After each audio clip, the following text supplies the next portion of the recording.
want to hop on Twitch and check we're live, that would be super. And welcome to session 1 of Iron Gods. We are playing Pathfinder 1st Edition. Visit us on the website at RPGMP3 and check out the Patreon. All that other social media noise. Blah, blah, blah. I'm happy gaming tonight. Testing. 1, 2, 3.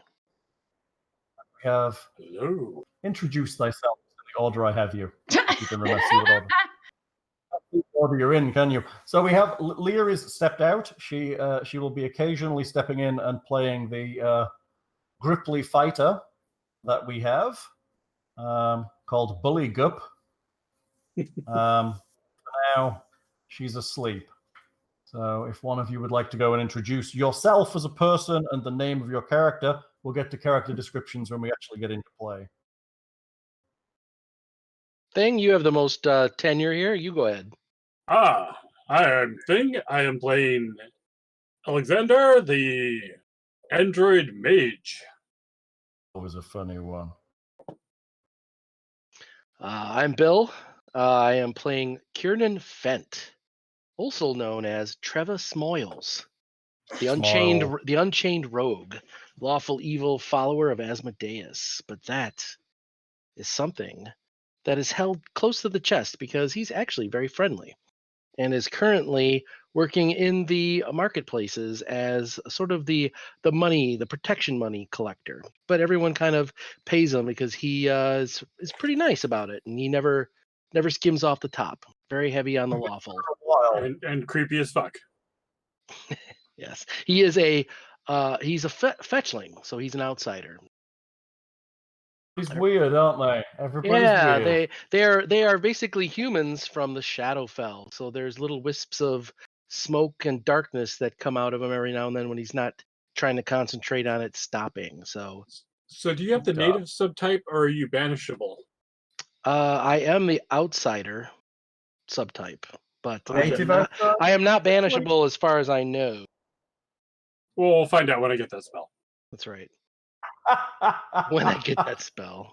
Party loses their rogue. Poof. Protection from evil. Banish. Gotta test it. Well, actually, it's protection That's from evil. I thought funny. works on supernatural evil, not just normal evil. Are you not normal evil? You're an outsider. You're supernatural. Ooh. Special kind of evil. It's technicality. Where's that contract written? Asmodeus has all the contract.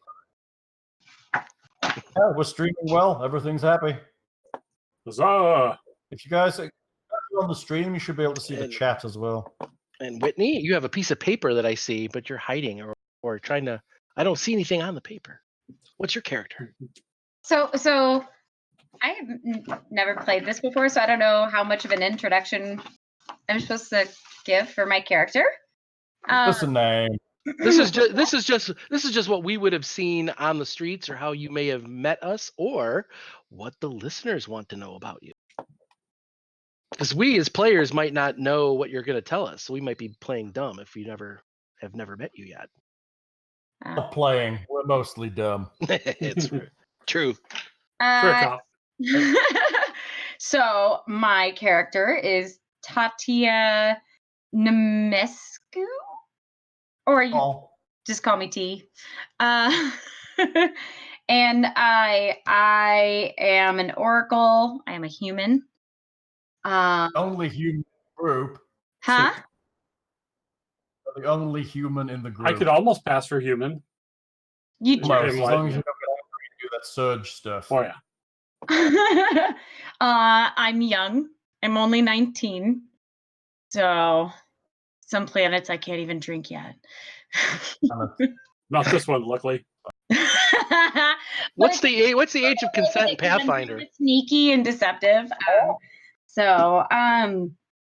Outside.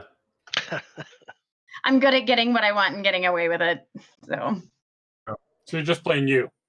Yeah, and if I have a problem with that, well, you know what's really funny is I guess I am just playing me because my character is also a bit stupid. You're a bit stupid. Oh, okay. So your intelligence is fine. It's your wisdom we have to watch for. and then I have a really cool kitty. Her He fucking flies. Ooh. Flies. Very good. He flies. Nicodemus was his What? name, correct? His name is Nicodemus, but I call him Nicky. Heaven forbid we give him his full name. He's not a kitty. He's a tiger. He's a tiger. He's a big, actually mean kitty. And he's pretty and stripy. He's Clearly. gray and white and beautiful and amazing and super fun. And Super I'm fun. a bit haunted. I typically weird shit happens you're not- around me. Yes. You're an oracle. I mean, I'm an Haunted oracle, curse. so you know Uh, that kind of happens. Like Oh. like weird voices start talking, or you like trip over a stone that isn't there. I mean, like what kind of weird? Usually, it's in her things that are inventory gonna make me move like trip around. over my own feet. It's like it's the oracle curse haunted. the holy shit. What was that? So the ghost pickpockets everybody else in the party. Basically, stuff moves around in her bags and pouches so that she's never quite sure where it is. That's called an alibi for me. It's not in this bag anymore. Nice. Oh. Cool. What else? So that's mystical kleptomania.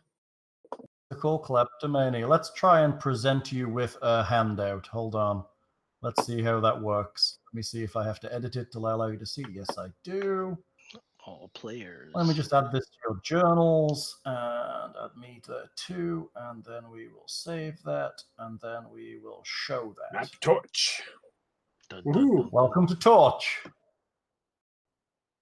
We should investigate This is that the place torch. you're starting. On the plains of Numeria, you have been here for however long you want to have been here for, and you know each other reasonably well. Well, to a certain degree. I guess it depends on how long you guys have been here. So there's been strange things happening in Torch. Torch gets its name from a large violet bonfire that burns on top of what's called Black Hill. And recently, about a week or two ago, well, maybe eight days ago, the violet flame went out on top of the hill. Now, Torch uses the flame to forge rare metals and sky metals because the fire is incredibly hot. So traveling blacksmiths will turn up and they'll be like, I want to make a thing with this, and they charge them to use the flame. So it's part of the livelihood of the town. So a lot of people are upset as to why it has gone out. Because of this, there has been a series of expeditions to try and find the source of the reason the flame has gone out. The most recent of which was Councillor Connier Bane, who is one of Torch's most powerful wizards and well-liked as a councillor. He's gone missing on his second expedition underneath the Black Hill. Town citizens are nervous and are getting close to outright panic. What are we saying? Oh, they also use the torch as a way of disposing of refuse. So there's a waste problem in the town now too, as they've got nowhere to get rid of anything, which is kind of terrible because they primarily just threw it in the fire, which is great. That's super awesome. So the town council, and what is left of them, are very eager to find out what happened to Connier and rescue him if possible, and have made a public reward of 4,000 gold pieces to any group that can recover his body or return him alive. If they return him alive, there will be additional reward. Well, I don't know about you two, but I could use 2,000 gold pieces. Was that two or four? I thought I heard four. It's Well, yeah, 4,000. but when we split it three ways, that's 2, 1, 1, yeah. Don't forget you've got the Grippli fighter as well. Oh, yeah, sorry. So 2,500. Right. If you can bring him back alive, the town council has also promised to throw in a scroll of resurrection. I hear those are handy. Interested parties are asked to speak with the council at town hall. Additionally, you also know that Connie Bain discovered signs of unusual foot traffic on the banks of the Weeping Pond, which is that blue thing in the middle of the map. Ah.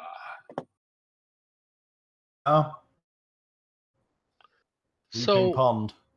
just to be clear, this person was part of the council, and he's a high-level wizard. And then I wasn't clear on how they disappeared. He just went to investigate and then didn't check back in, He found these footprints, unusual traffic on the banks of the pond, and he found a submerged tunnel in the water that provides access to several heretofore unknown tunnels that led underneath Black Hill. He went in and emerged from the caves with a deactivated semi-humanoid automaton that sparked worries that something strange may be going on in the caverns beneath the hill. But when he failed to return from his second expedition a few days ago, worries have started to turn to fear. So he did his first expedition, and then he did his second expedition. In between that, there has been a number of other expeditions into the caves. In total, there have been 5. Where are we? Timeline, where are you? There you are. So his first expedition under the caves was 7 days ago. The first expedition into it was a group of halfling adventurers. They entered the cave 7 days ago and have not returned. 6 days ago, Connie Bain entered the caves. No. 6 days ago, another band entered the caves of local hard people, thugs and the like. They thought they would go down and figure out what was going on. Or maybe find some treasures. 5 days ago is when Connie Bain and his group entered the cave. The second time, right? First time. Oh, okay. Entered the first time they entered. They returned with a deactivated automaton rather than continue to search. 4 days ago, the fourth expedition, a set of out-of-towners, all who worship Bry, entered the cave and have yet to leave. And 2 days ago, Connie Bain took his second team in and has not yet returned. There's been 5 expeditions gone in so far. One of them, the same expedition twice, and they haven't come out. So feeling good about our chances. Yeah, so basically everyone that has gone in at least once has not come out. So we have no one to ask how it is in there, it sounds like. So additionally, the idea of this adventure, it's a nice way to start, honestly. It's basically like you start in an inn, but the idea is you've been hanging around in town for a while and you just know what's going on. Sure. It also tells me that you can, at the start of the adventure, allow each of you to roll a d20 on the Torch Rumors table. And then I will give you a rumor that you just happen to know. And then there's others that you might be able to pick up. So I'm going to switch over to the chat, and you guys can roll me a 20.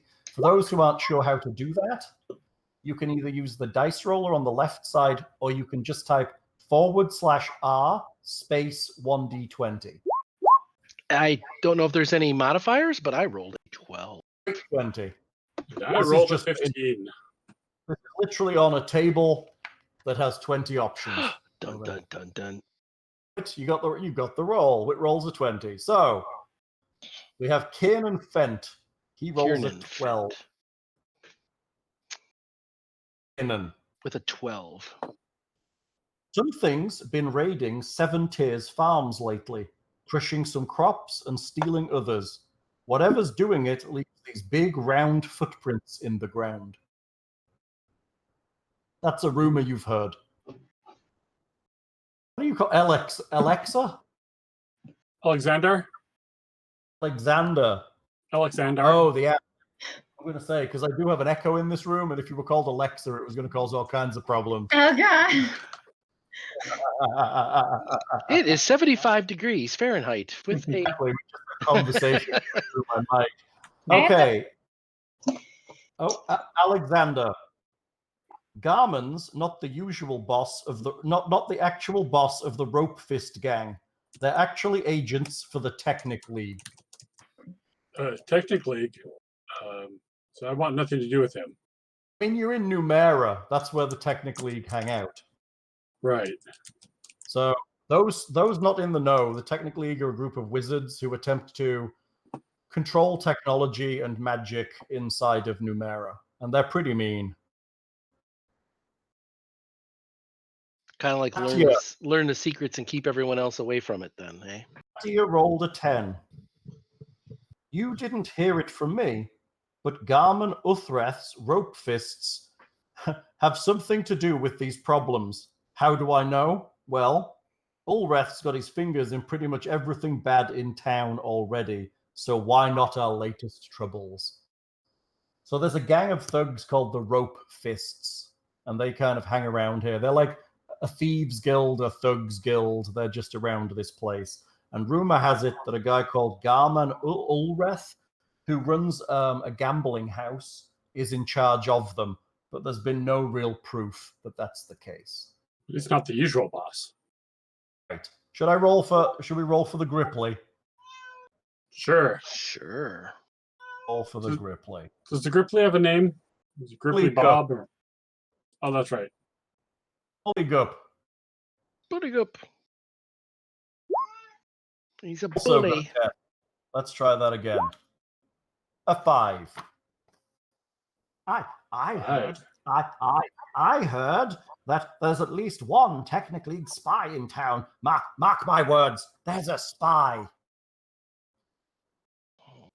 That will be the accent Leah will be heading for when she plays Buligup the Grippli. So if you guys are gathering together at this point after 5 expeditions with the aim of kind of going and figuring out what's going on, potentially claiming this reward, that would be the general idea here.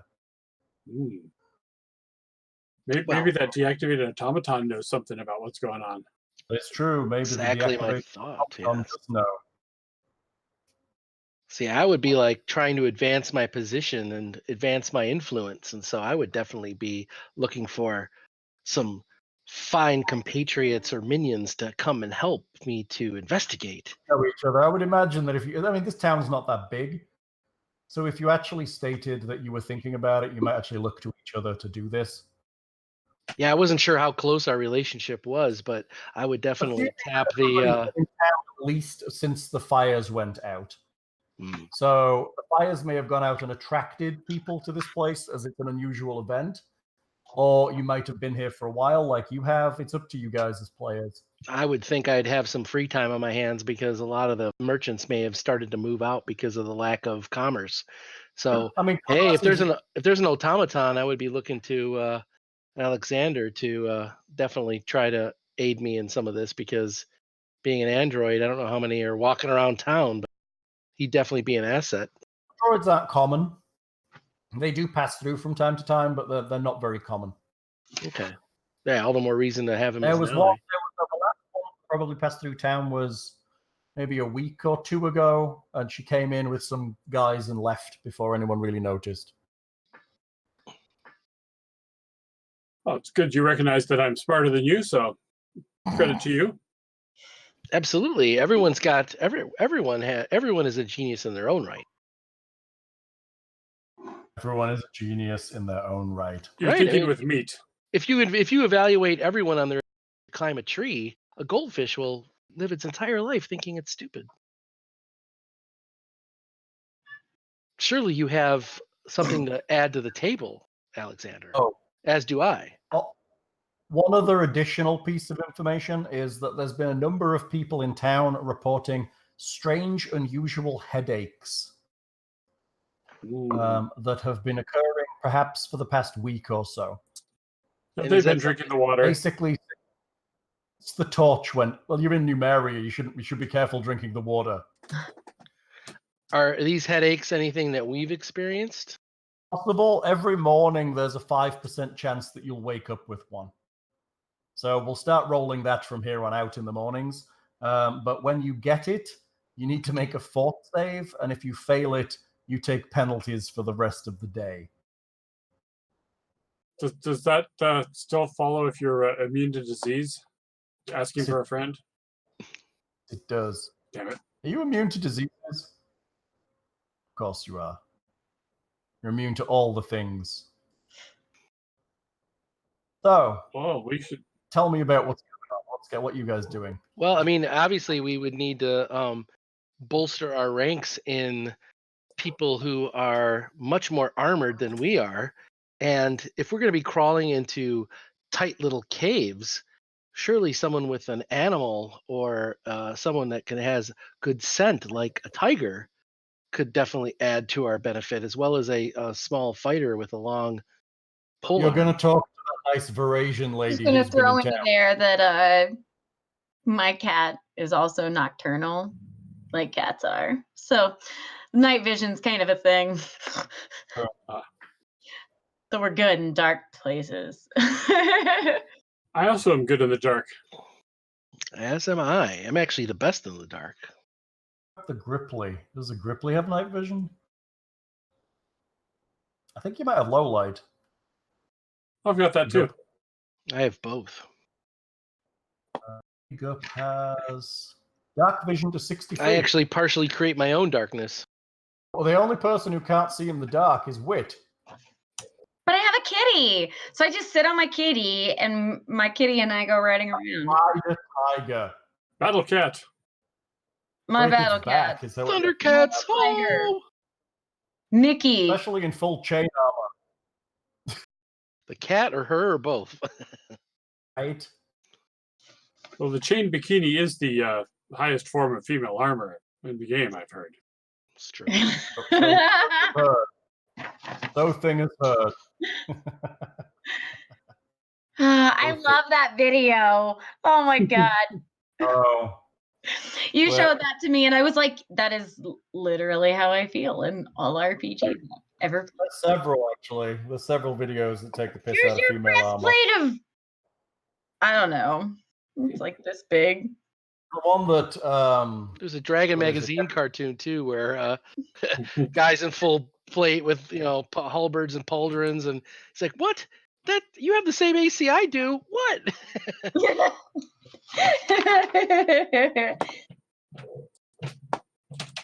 Okay. So you're starting to pull a group together. So are you going to invite the Oracle? Absolutely, because anybody that can get into narrow places and see in the dark real well. Plus, I think that we are lacking a little bit in the certain spellcasting arena, so we want to be well-rounded, so as to, because we don't know what we're going to run up against. Surely we want to be as best prepared as possible. And oracles are renowned for having healing magic. That sounds very useful. And I can do that. And that equals preservation and surviving, which is really important. Yes. Like the healer. Then we just need the froggy as a meat wall. Not a very large meat wall. Yeah, but he's nimble. He can jump around a lot. But but my thought is presumably we're going to be going into narrow corridors underground, right? You said there was passageways, so he might be the best equipped to sneak into small and appears to have a glaive, so he appears to be a polearm fighter. Perfect for confined spaces. True, because it's not easy being green. Right. I will go with you. I will go with you. Oh God, he's going splug. Buligup. Buligup. Well, I mean, I think it's important for us to ensure the commission on this reward and register ourselves as being contenders for this, is for the protection of the council person to retrieve them, but also to get permission and get agreement to interrogate or investigate the automaton that's deactivated. Perhaps we can try to activate it. It might be the key to understanding what's at least under there, if not related to the torch going out. Plus, I wouldn't mind poking under the torch and learning a few secret things, perhaps. That's funny. I'm So you're wondering. suggesting talking to the council? Yes, I mean, if they're the ones that are commissioning the job, they surely have the access to the automaton. And the last report that Ms. Bain provided when coming back from the first delve into the underground. So now you're all kind of together as a group. Shall we have a group description? Shall we do character descriptions? Sure. Should I go first with Thing? You want to go first again? Oh, let me see if I can actually pull up my description. Let me throw out Buligup while you do that. All right. So we have pictures for our characters on the character sheets. I don't know if you want to just display those in the stream or. I think some of them I don't know. Buligup is a joke character really at this point, but yes, we could probably. Can we display those? I'm putting mine on the screen. Oh, it shows up as an icon. Well, I mean, we can pull it up on our screens, but I don't know if it'll show up. I think Hal has to pull it up on the main one. You have to pull it up on the streaming screen. Hold on. So I can pull up Buligup. Here he is. And I can look at here. Can I look at this? I have to edit it, I think, to look at the full view. There's no way to actually show a large version of it once it's embedded in the character sheet. Although I may be able to pull it up from the... Okay. Oh, because I don't have access to the resource library as the recording machine. So let's go with a verbal description. Absolutely. Buligup is 2'1". Very proud of that one. One what? Grippli. 1 inch. Angry inch. He is a grippli. He is a grippli. Not what you do. He is a little frog man. He is green with bright red eyes. Who is meowing? I hear meowing. And you also said that he's wearing chain and is proficient with, or carries a big glaive around, right? He's wearing chain armor. He is carrying a glaive and has a net on one side of his belt and a rapier on the other. All of this sized for his small frame. He has a small pack in which you assume are his traveling equipment. He also has a small bone hand-carved symbol of Shailen hanging around his neck.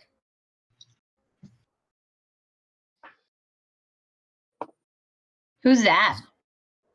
Shailen is the goddess of love and beauty and wonderfulness. Why does he have that? Because maybe he's a prince and he doesn't want to be a frog forever. I don't know. It's crazy. Maybe he doesn't want to be a frog forever. It's kind of crappy being a frog. Kind of crappy being a frog. The original lyrics to that song. It's kind of shitty being a frog. Right. Spending every day on a log. Wait, do you have any religion? I assume you do as a oracle. Yes. Roll it on the sheet. So if you open your character sheet in Roll20. So I can't the knowledge religion. Pardon? You have the skill knowledge religion. Knowledge religion. Knowledge religion. If you open your character sheet on the main screen on the right-hand side of your skills list, it's the bottom knowledge skill. If you have it, just click the name of the skill and it'll roll it for you. Knowledge religion. And just click it. The title of it. There you go. You made a knowledge religion roll. There we 16. go. It's pretty recommendable. It's very good. See how it rolled it in the chat window? Yes. So you know that Shailen is the goddess of art, beauty, love, and music. Cool. She is the half sister of Zon Cthulhu, who is a very naughty god indeed. She has other titles like the Eternal Rose, all of that stuff. Her symbol is a bird with a multicolored tail. Seems like a strange god. Like the NBC symbol. Yeah. Yeah, basically, yeah. Is that her actual symbol? We all It is. prayed to It is NBC. actually, it's like a sparrow, I think, or it's a songbird with multicolors, is what it says it is. So not a peacock. But yes, she is invariably a well-respected god, generally a good one. Her specialist weapon is the glaive, which is what Buligup wields. Rad. Ah. Next. Then go ahead. Sure. Alexander's medium-sized male-ish humanoid. Somewhere in the 20s age range. About 6 foot. Black hair, green eyes. These little green lines around his body look a bit like arcane tattoos. Normally.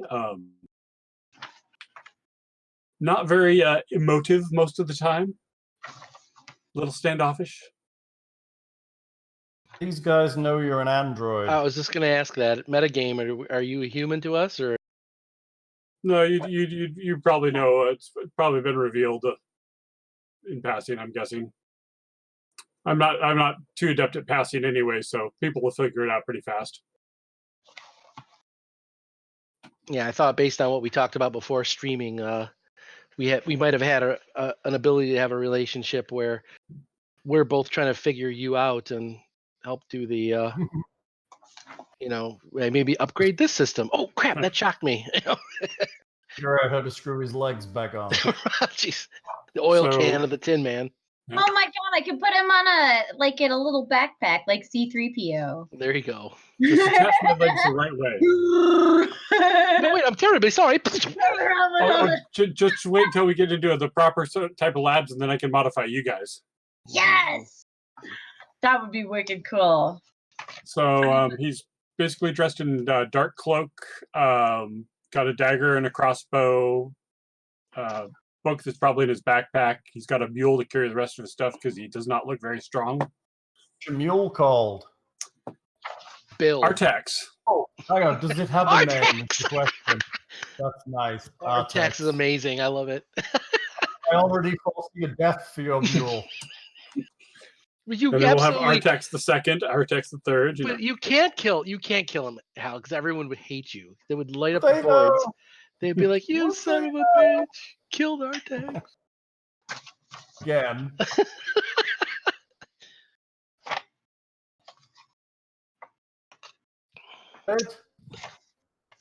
What are you wielding? Me? Yes. Crossbow and a dagger. Oh. Next. All right, on to me. Go for it. I am Kiernan Fent. Basically, I wear some dark leather armor and a dark cloak, and it's kind of annoying because he's had a red bandana on, but over time it's actually faded to black because he actually hails from the Shadowfell, which is almost devoid of color and Shadowfell? fun. Shadow Realm, right? Yeah, so kind of devoid of fun and vibrance and everything that this plane has. He likes being here, but he's still a little vexed. He hasn't fully adapted yet, and like color that he has on his clothing will fade to grays and blacks. He is a fetchling, which every now and then when he's not paying attention, there'll be little wisps of darkness or smoke that come off of his body and out of his outfit without really any visible source. He has a rapier on the side and also a short bow on his back with a quiver of arrows strapped to his right leg, as a holster. And he is trying very hard to, what little you know of him and how is basically a hedonist trying to get the most out of life. Maybe he drinks too much, maybe he parties a little bit too hard, maybe he's carousing a little bit too much, and what coin he gathers up. He seems to gather coin very quickly, but he spends it all as soon as he gets it. I have a question for the hedonist. Do you drink Numerian fluids? I don't know the context of the question, but probably because it's exciting. So Numerian fluids are basically the runoff from the technology that is collected and drunk by addicts of Numerian fluids. Every time you drink it, you have a different effect, but generally it is highly addictive. So basically you're drinking the stuff that comes out of the machines. Okay. Well, I would answer that by probably to experience new things, but not so that it takes away free will. In other words, there is an option because as a hedonist, you might have tried it because it's a drug. Sure, I probably would, but I also would not be keen on losing myself because I've seen people in the Thieves Guild probably lose themselves. The glitches button you have access to. There's also a Numerian fluids button. Yeah, I see that. I hear it can have good effects. So let me get my notebook if you take some. I think I actually get to roll twice with my campaign feed. I think I get to roll twice and pick the effects. Is that just for glitches, or is that fluids as well? I don't know. I believe it's just glitches. It might be just glitches.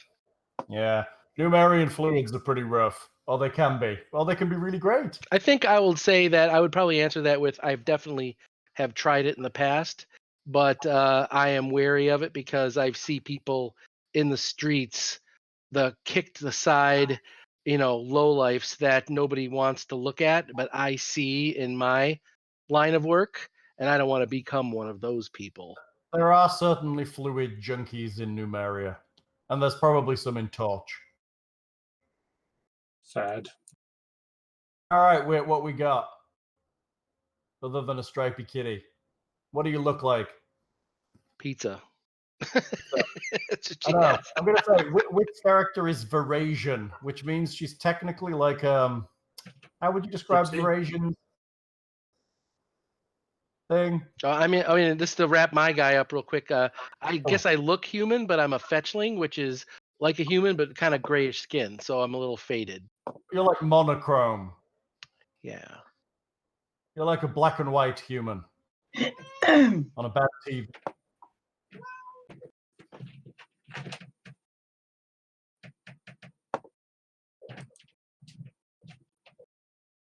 All right, there, Whit. Let's get a character description going.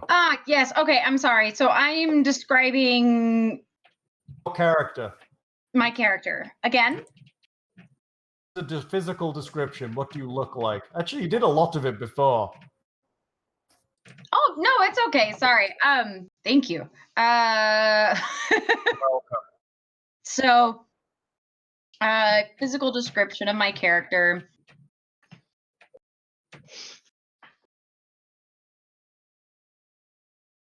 Yes. Oh, she's thinking about it. Well, I like that. She's having I was like, crap. No. Well, I was like, she has a pretty picture on here. No, You could describe the picture. I could, but I don't wanna. Okay. Should I? To you. Seems hard. I believe that picture is of a Varasian lady, and you are Varasians are like traveling gypsy type people.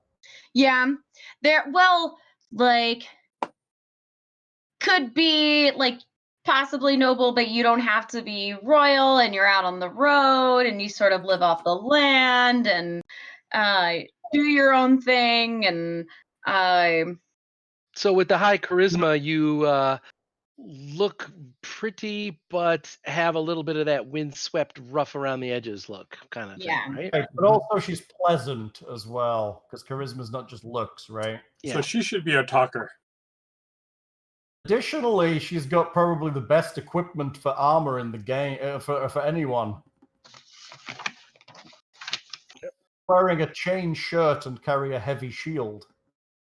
There's an impressive morning star hanging off there too. That's kind of hard to. I'll stand behind her.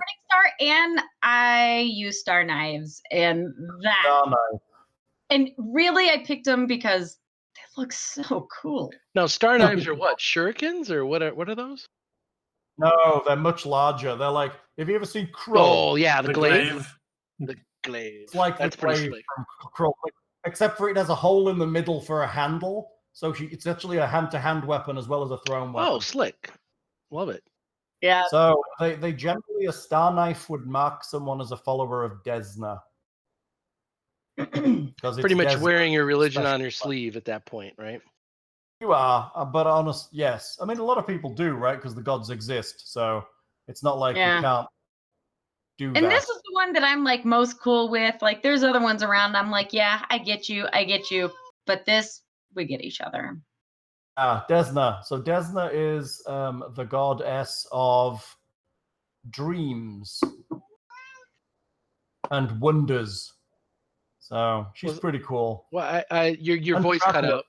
What was it? It was Travelers and Destiny or something. Travelers, dreams, and wonders. Ah. Oh, she's a pretty cool god. Her symbol is a butterfly. So Tatia is pretty dreamy. Right.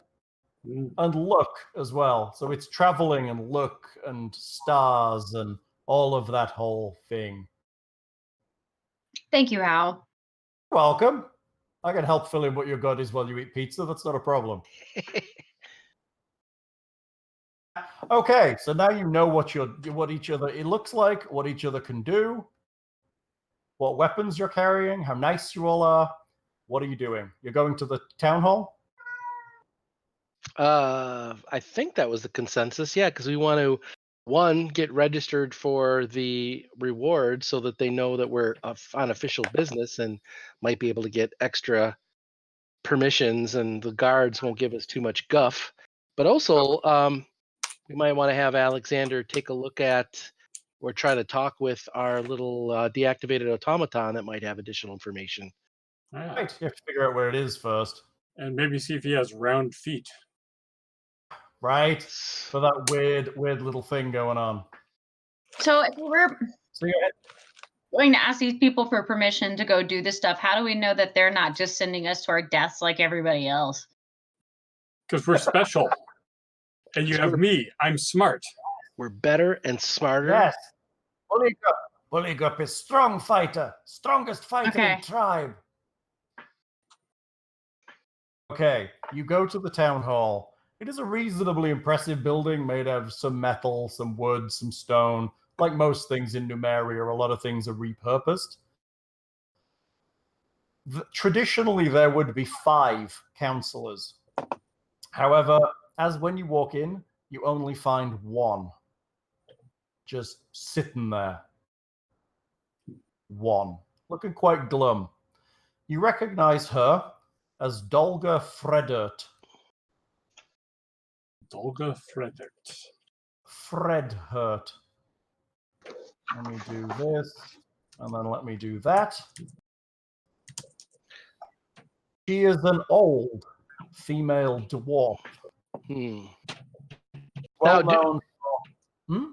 I'm sorry, do we know that the other counselors just don't care?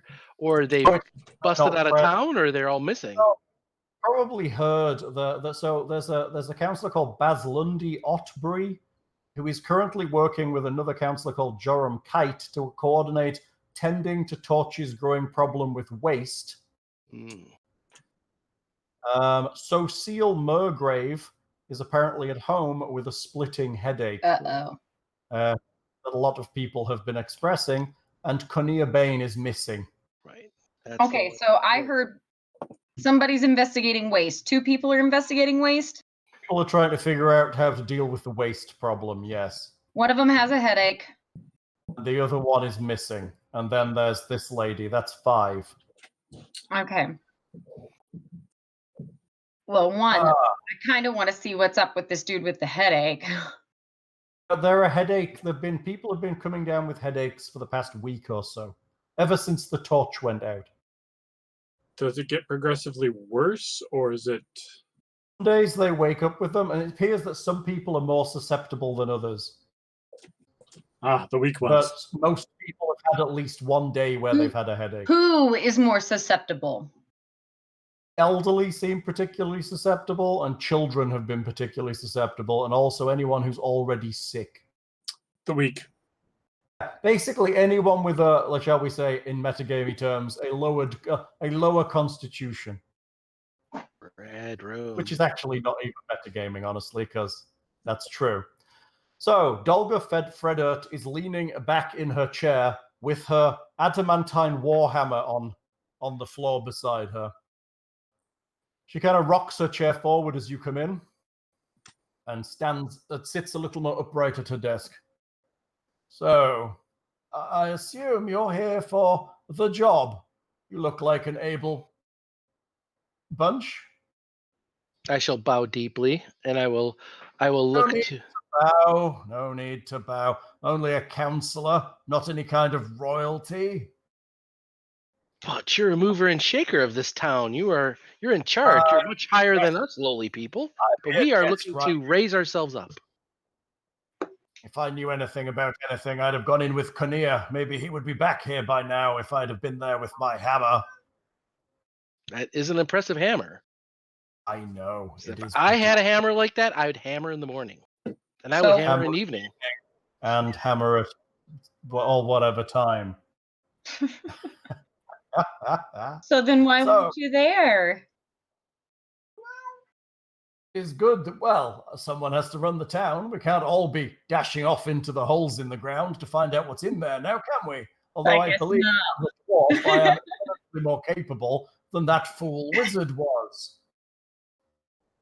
Go on. He's probably drinking the fluids. It's possible, but he never really had a taste for them, though he is an alchemist and has studied them somewhat. So I would like to confirm that we will pay you, if you succeed, 4,000 gold pieces. Find out why to bring back Kinnear. If you bring him back alive, if he is in there alive, we will also give you a scroll of resurrection, which we would have used if you bring him out dead. Not alive.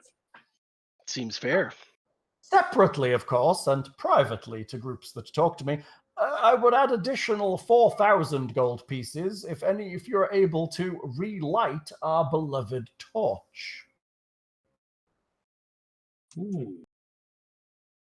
Although at this point, getting Kinnear back alive is the primary problem. But if you could find a way to relight the torch, that would be very, very excellent. Do you have any questions?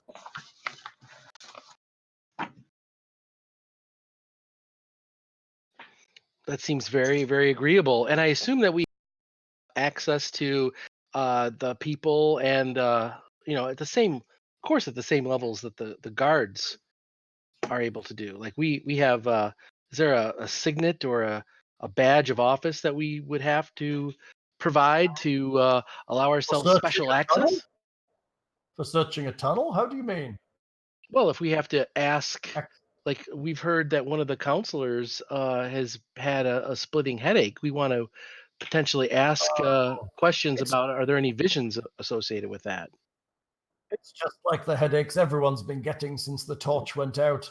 Just she seems a little more susceptible than some of the others. And I've heard rumors that there are some strange rounded footprints that have been happening around the pond. We may want to ask some of the local specialists. And, well, the people I work with typically ask for payment for such things. If we were to, for example, flash a badge of office, official stamp from, for example, your office, we might be able to bypass some of those unnecessary fees. Small town. Let's just say that I tell people you're working with me, and that should suffice. I've not heard anything about round footprints by the pond. Oh, I heard something down the inn yesterday about footprints by one of the farms, but no, Kinnear found footprints of, I don't know. Word About Town says it's the Technic League, but I think that's too convenient and obvious an answer, honestly. Kinnear was hoping to find out more about it by delving deeper into the caves, but who knows what he found in there, or indeed, if he's still alive. All he found was footprints by the pond, which led him to the entrance, and then... And an automaton I heard he found. Yes, it's... a terrible thing. He'd brought it out on his first expedition. It was, I guess he said that he'd found it somewhere in the cave behind some kind of door. He said that there was a wall made of sky metal. That sky metal glaucite. It was. They pried open the door and found it behind there, a broken automaton that he brought back after his first investigation. He thought it interesting to bring it back before they ventured any further. Well, broken. Alexander, I heard it was deactivated. Did you not hear this too? It's broken. Managed to activate it, so. Could we examine it? Yes, it is. It is with his daughter at the moment, Val. The Foundry. Foundry. Yes, the inn, you know. The Foundry. She's closed it since her father's disappearance, but she said that she'll allow any group that is venturing into the caves to find her father to use it as a base of operations. Sounds Cool. like a great first step. Yeah. Indeed. Let's go high five this person. To the Foundry. To the Foundry! Are we done with questions? Well, I would like to say, thank you, Bilga. I You're a like dear. the enthusiasm here, but is there anything else you might need to know?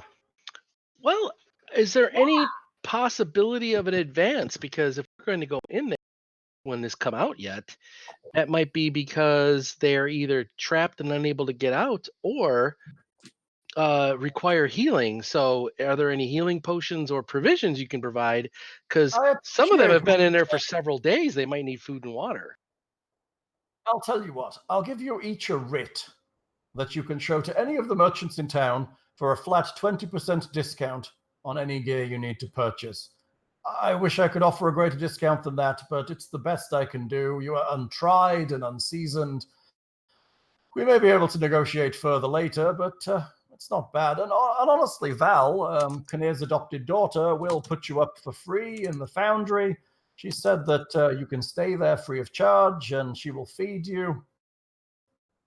Use it as your headquarters and a place to rest when you're not doing your job. And let's just say that you should talk to Joram Kite as well. He's agreed to cast water breathing on any group that wants to enter the cave free of charge. You can find him at the Temple of Bry or at Crowfeather Palace when you're ready to go. Is the cave known to be filled with water? The entrance to the cave is under the water, yes. The entrance is actually a submerged tunnel. Good to know. That is, I find these terms very amenable. Do you as well, my compatriots? Yes, it sounds most adequate.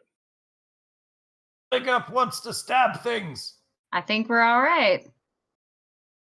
Sounds good. I shall bow deeply and offer to take our leave. If there is anything more, then you will obviously know where we are staying to contact us further if any additional information or, gods above provide any of the expeditions come back. Please do let us know.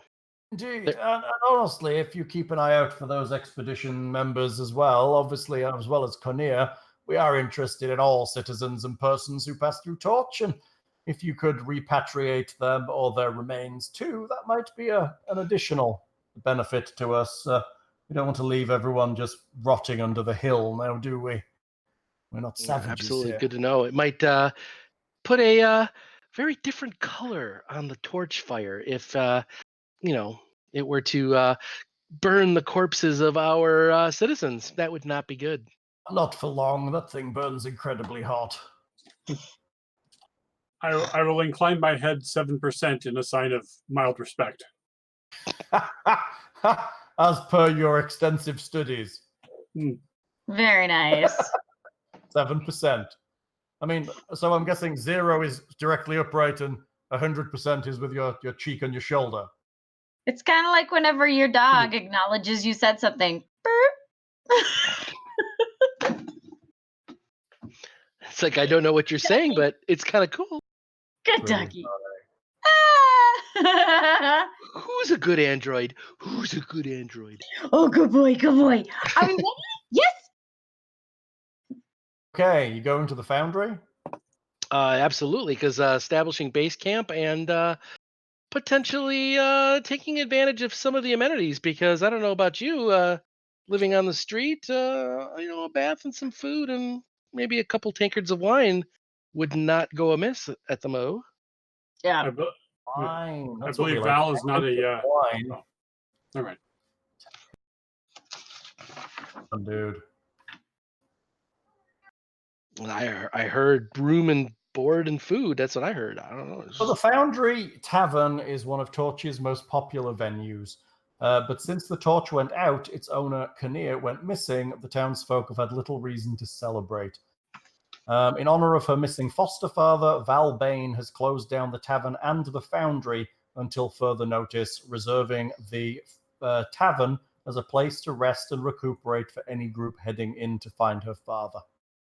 Oh, so it's not going to be necessarily the carousing mecca of citizens as it might otherwise They've be. not. She's kept it closed, so you're Just going Roger. to a... Yeah. Just a good Okay. place to see any competition. So is the bar closed, but is the inn still going? So like there's people still staying there? There are three buildings. There's the Foundry, which is a foundry. It is actually a proper foundry. And there is a tavern next to it. And then there is the house that Kinnear and his daughter live in. So it's a cluster of three buildings. Most people will go to the tavern. Some people will work in the foundry. And some people will visit Kinnear and his daughter. But right now, the tavern is closed, as is the foundry. Gotcha. Because Val is sad. But You arrive at the foundry. As you approach, you hear a scream of terror coming from the small stone house behind the tavern. Scream of terror. Okay, well, Well, then I'm going towards the scream of terror, clearly. Sounds like a meatbag in distress. I pull out my bow and knock an arrow. I'm not going to put up with any. I'm a man of action. Yeah.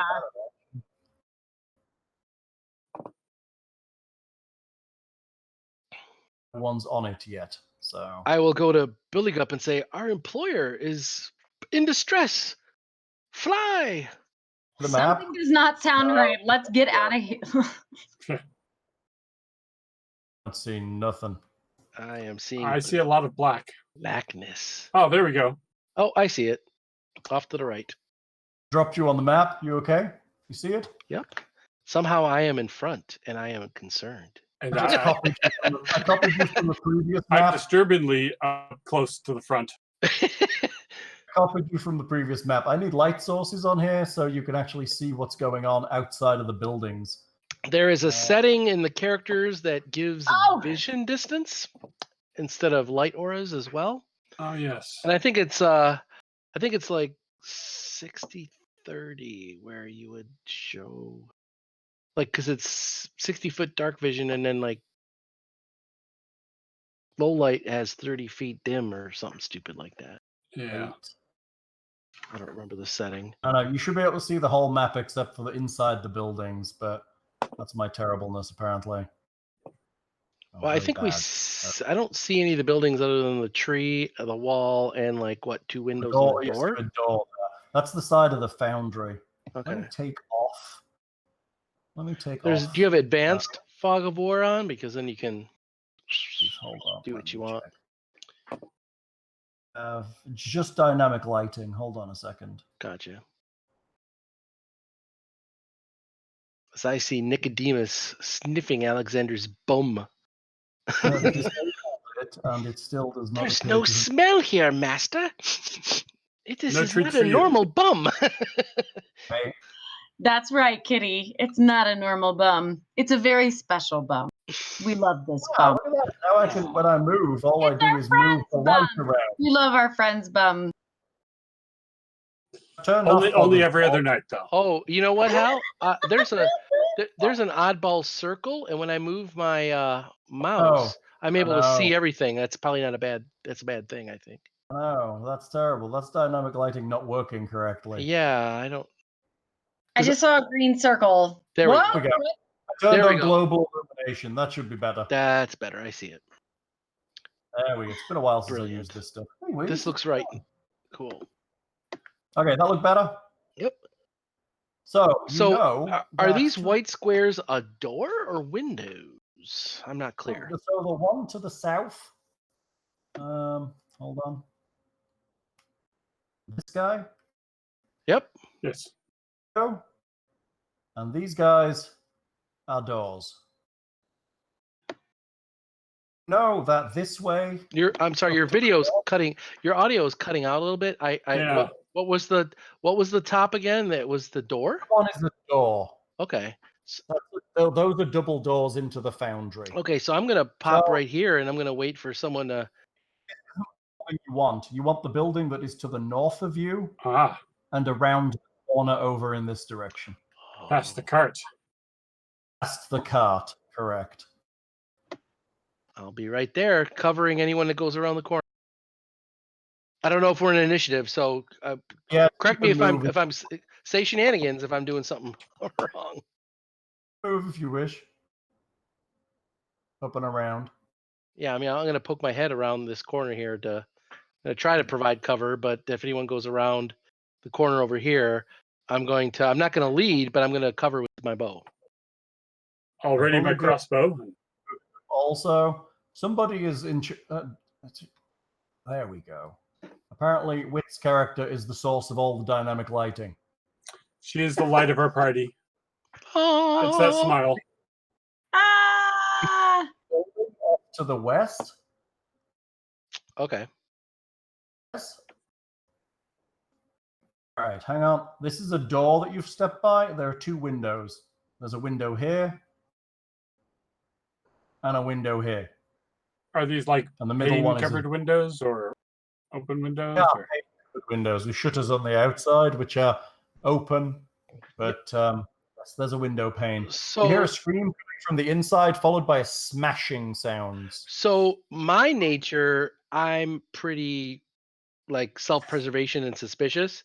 So I don't want to take the limelight or anything, but I'm going to try to get there as fast as possible. But I'm going to try to sneak and look through the window just to see what's going on. But I'm going to try to not be seen. So I don't know if that's a stealth roll, I assume, or. I think so. All right. Stealth button. Oh, killed it. 27. 7. That's just insulting. I am the ether. So I'm in the window, like open, and I can't see shit. Buligup is kind of hopping and running along with you. Come on, Kermit. We shall defeat the evil.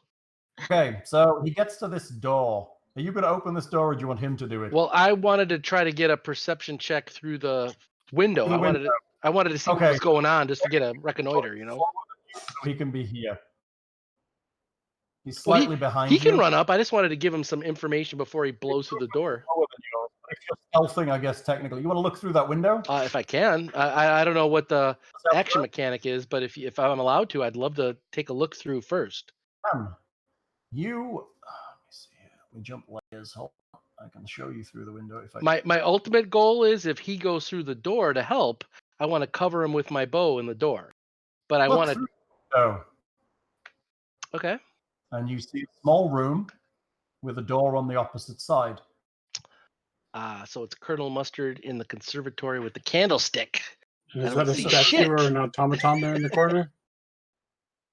In the room, there is a semi-human human automaton.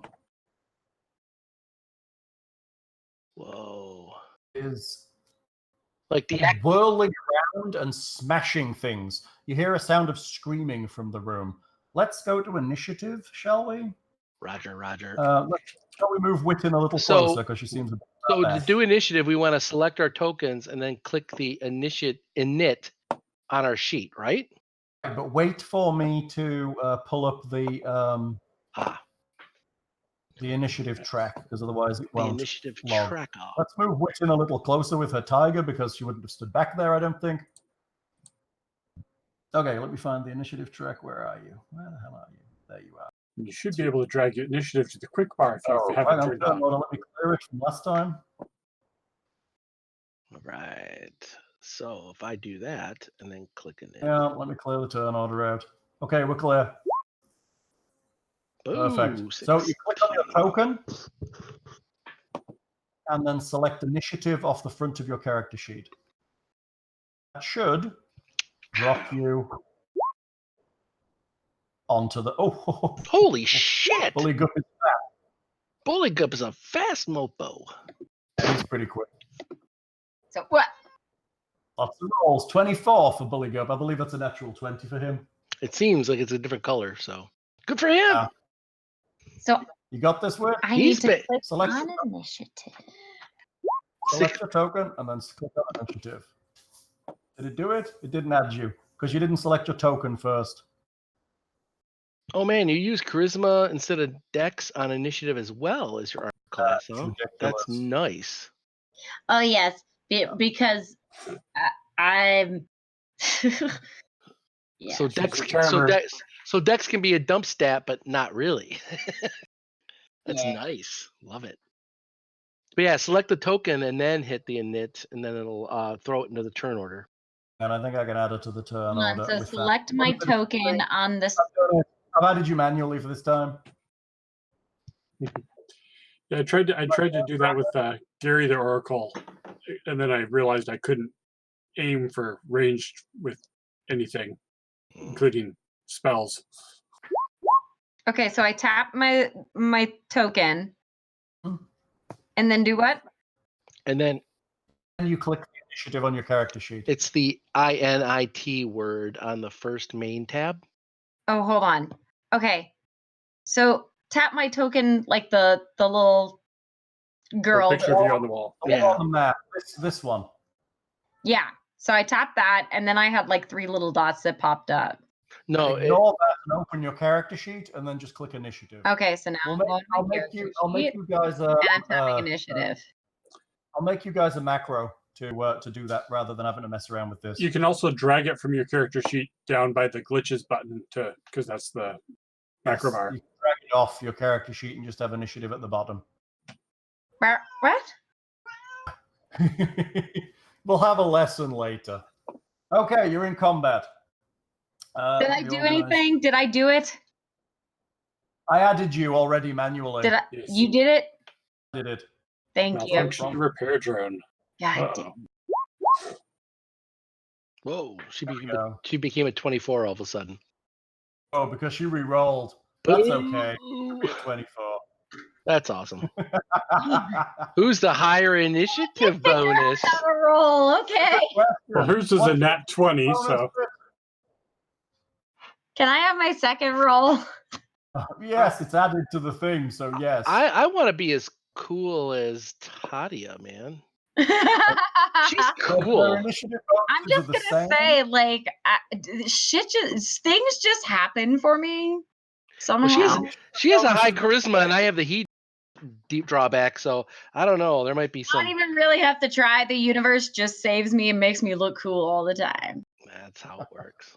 So the init bonuses are the same for both characters. Their dex, well, technically Buligup's dex is higher, but Tatia doesn't work with dexterity. She only works with charisma. Rock, paper, scissors, shoot.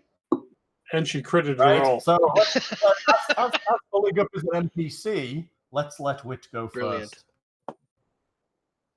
There we go. Wit, so what do I get to do?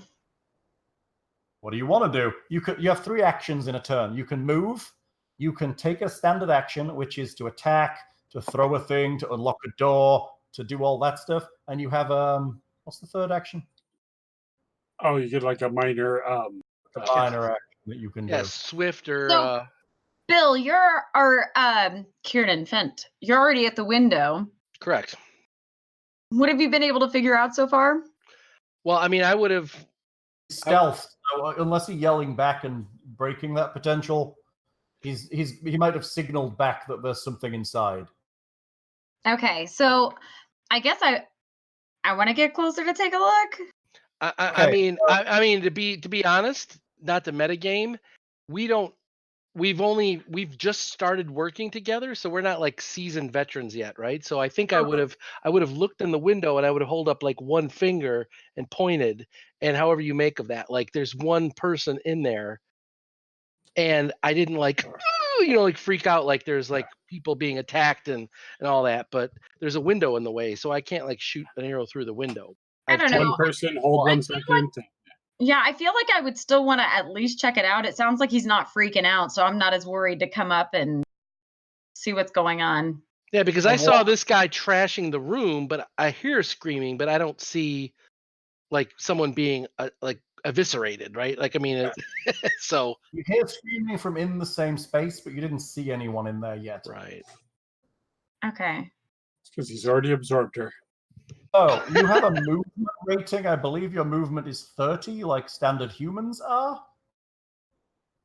So every square is 5 feet, and you can move 30 feet as a standard movement. So If 5, you choose to charge square. combat, 10. you can move. She can get there. Yep. Yay! Okay, good. I want to do that. I just wanted If to you move help. diagonally, your first diagonal costs you 5 feet, and then your second diagonal costs you 10, and then your third diagonal costs you 5 ad nauseum. You really want to go through that kind of heartache as a DM, or just say 5 for everything? I mean, ultimately, yeah, she can get right there. It's pain for the GM. Just don't Measured that. I did a thing. Are you proud? Did you measure that distance first? Who did the measuring? Thing did the She's measuring. silhouetting with the window.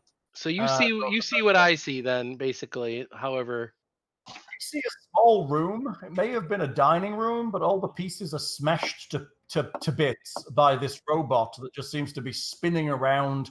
It has spidery legs and kind of weird little arms, and it looks kind of semi-humanoid, but not quite. It's kind of staggering and jerking around and just smashing random things. was that door interior? The interior door, is that open or closed? It's closed at the moment. Okay, so it's contained at the moment. Yes. All right. Unless you can go through a window or something. We're curious about whatever the heck this thing is. But that was your movement action, Anita, so you could cast a spell, do something else as a standard action, up to you if you want. Now you get a good look. The So robot part is of me really wanted to I guess I would wait on the advice of everybody else, but because it just looks like a piece of machinery going nuts, I kind of just want to throw something at it to see what would happen. Now your standard action could be, I don't know, downgraded to a movement action, so you could move to the door and open it if you wanted, right? Standard action as a second movement. What was that? You can use a standard action as a movement action, so you could technically do 2 moves. You could double move. So if you wanted, you could move to the door and open it, or move to the door and listen to it. I'm not telling you what to do. I'm just saying that those are your options if you want. Yeah, but I'm not really sure I want to go in quite yet. I kind of want everybody else to take a look at it. I'm interested, but... Did you have I'm guessing you have your mace and shield out. Yeah. Okay. Just say, your star knife and shield, whichever one you're deciding to wield. So I have the star knife because I have this I'm really curious about just taking it and whapping it into the head of this thing. Good idea. Don't forget you also have spells. Yay. You're a caster. A lot of your spells are based around healing and buffing the party. So your current spells at level 0 are Detect Magic, Light, Mending, and Stabilize. That's what you'll learn at the moment. And at level 1, you have Cure Light Wounds, Divine Favor, Ghost Sound, Mage Hand, and Shield of Faith. So you can look those up if you wish by clicking on the little red button, I believe, next to it. Is that right? Or do you click on the name of it? Little books. Yeah, I think there's even a way on Roll20 to pull. You can, if you pull it up, all you have to do is click on them and it pulls up a nice... Yeah, it pops up the text of it. I think if you click on it, it'll pop up the text of it. Right. Yeah, you click on the little cog and it'll pull up the details, or you can click on the spell itself and it'll drop it in the chat window. But there's another option too, is spell casting. There's a spell. What did we get?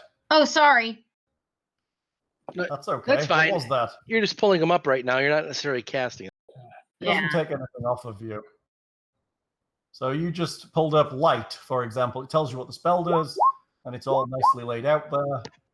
Undetect magic, and mending twice, and stabilize. See, I love wizards. I normally play something different now, so this is great. I love it.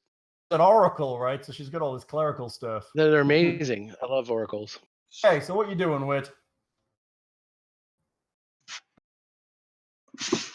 You open that door.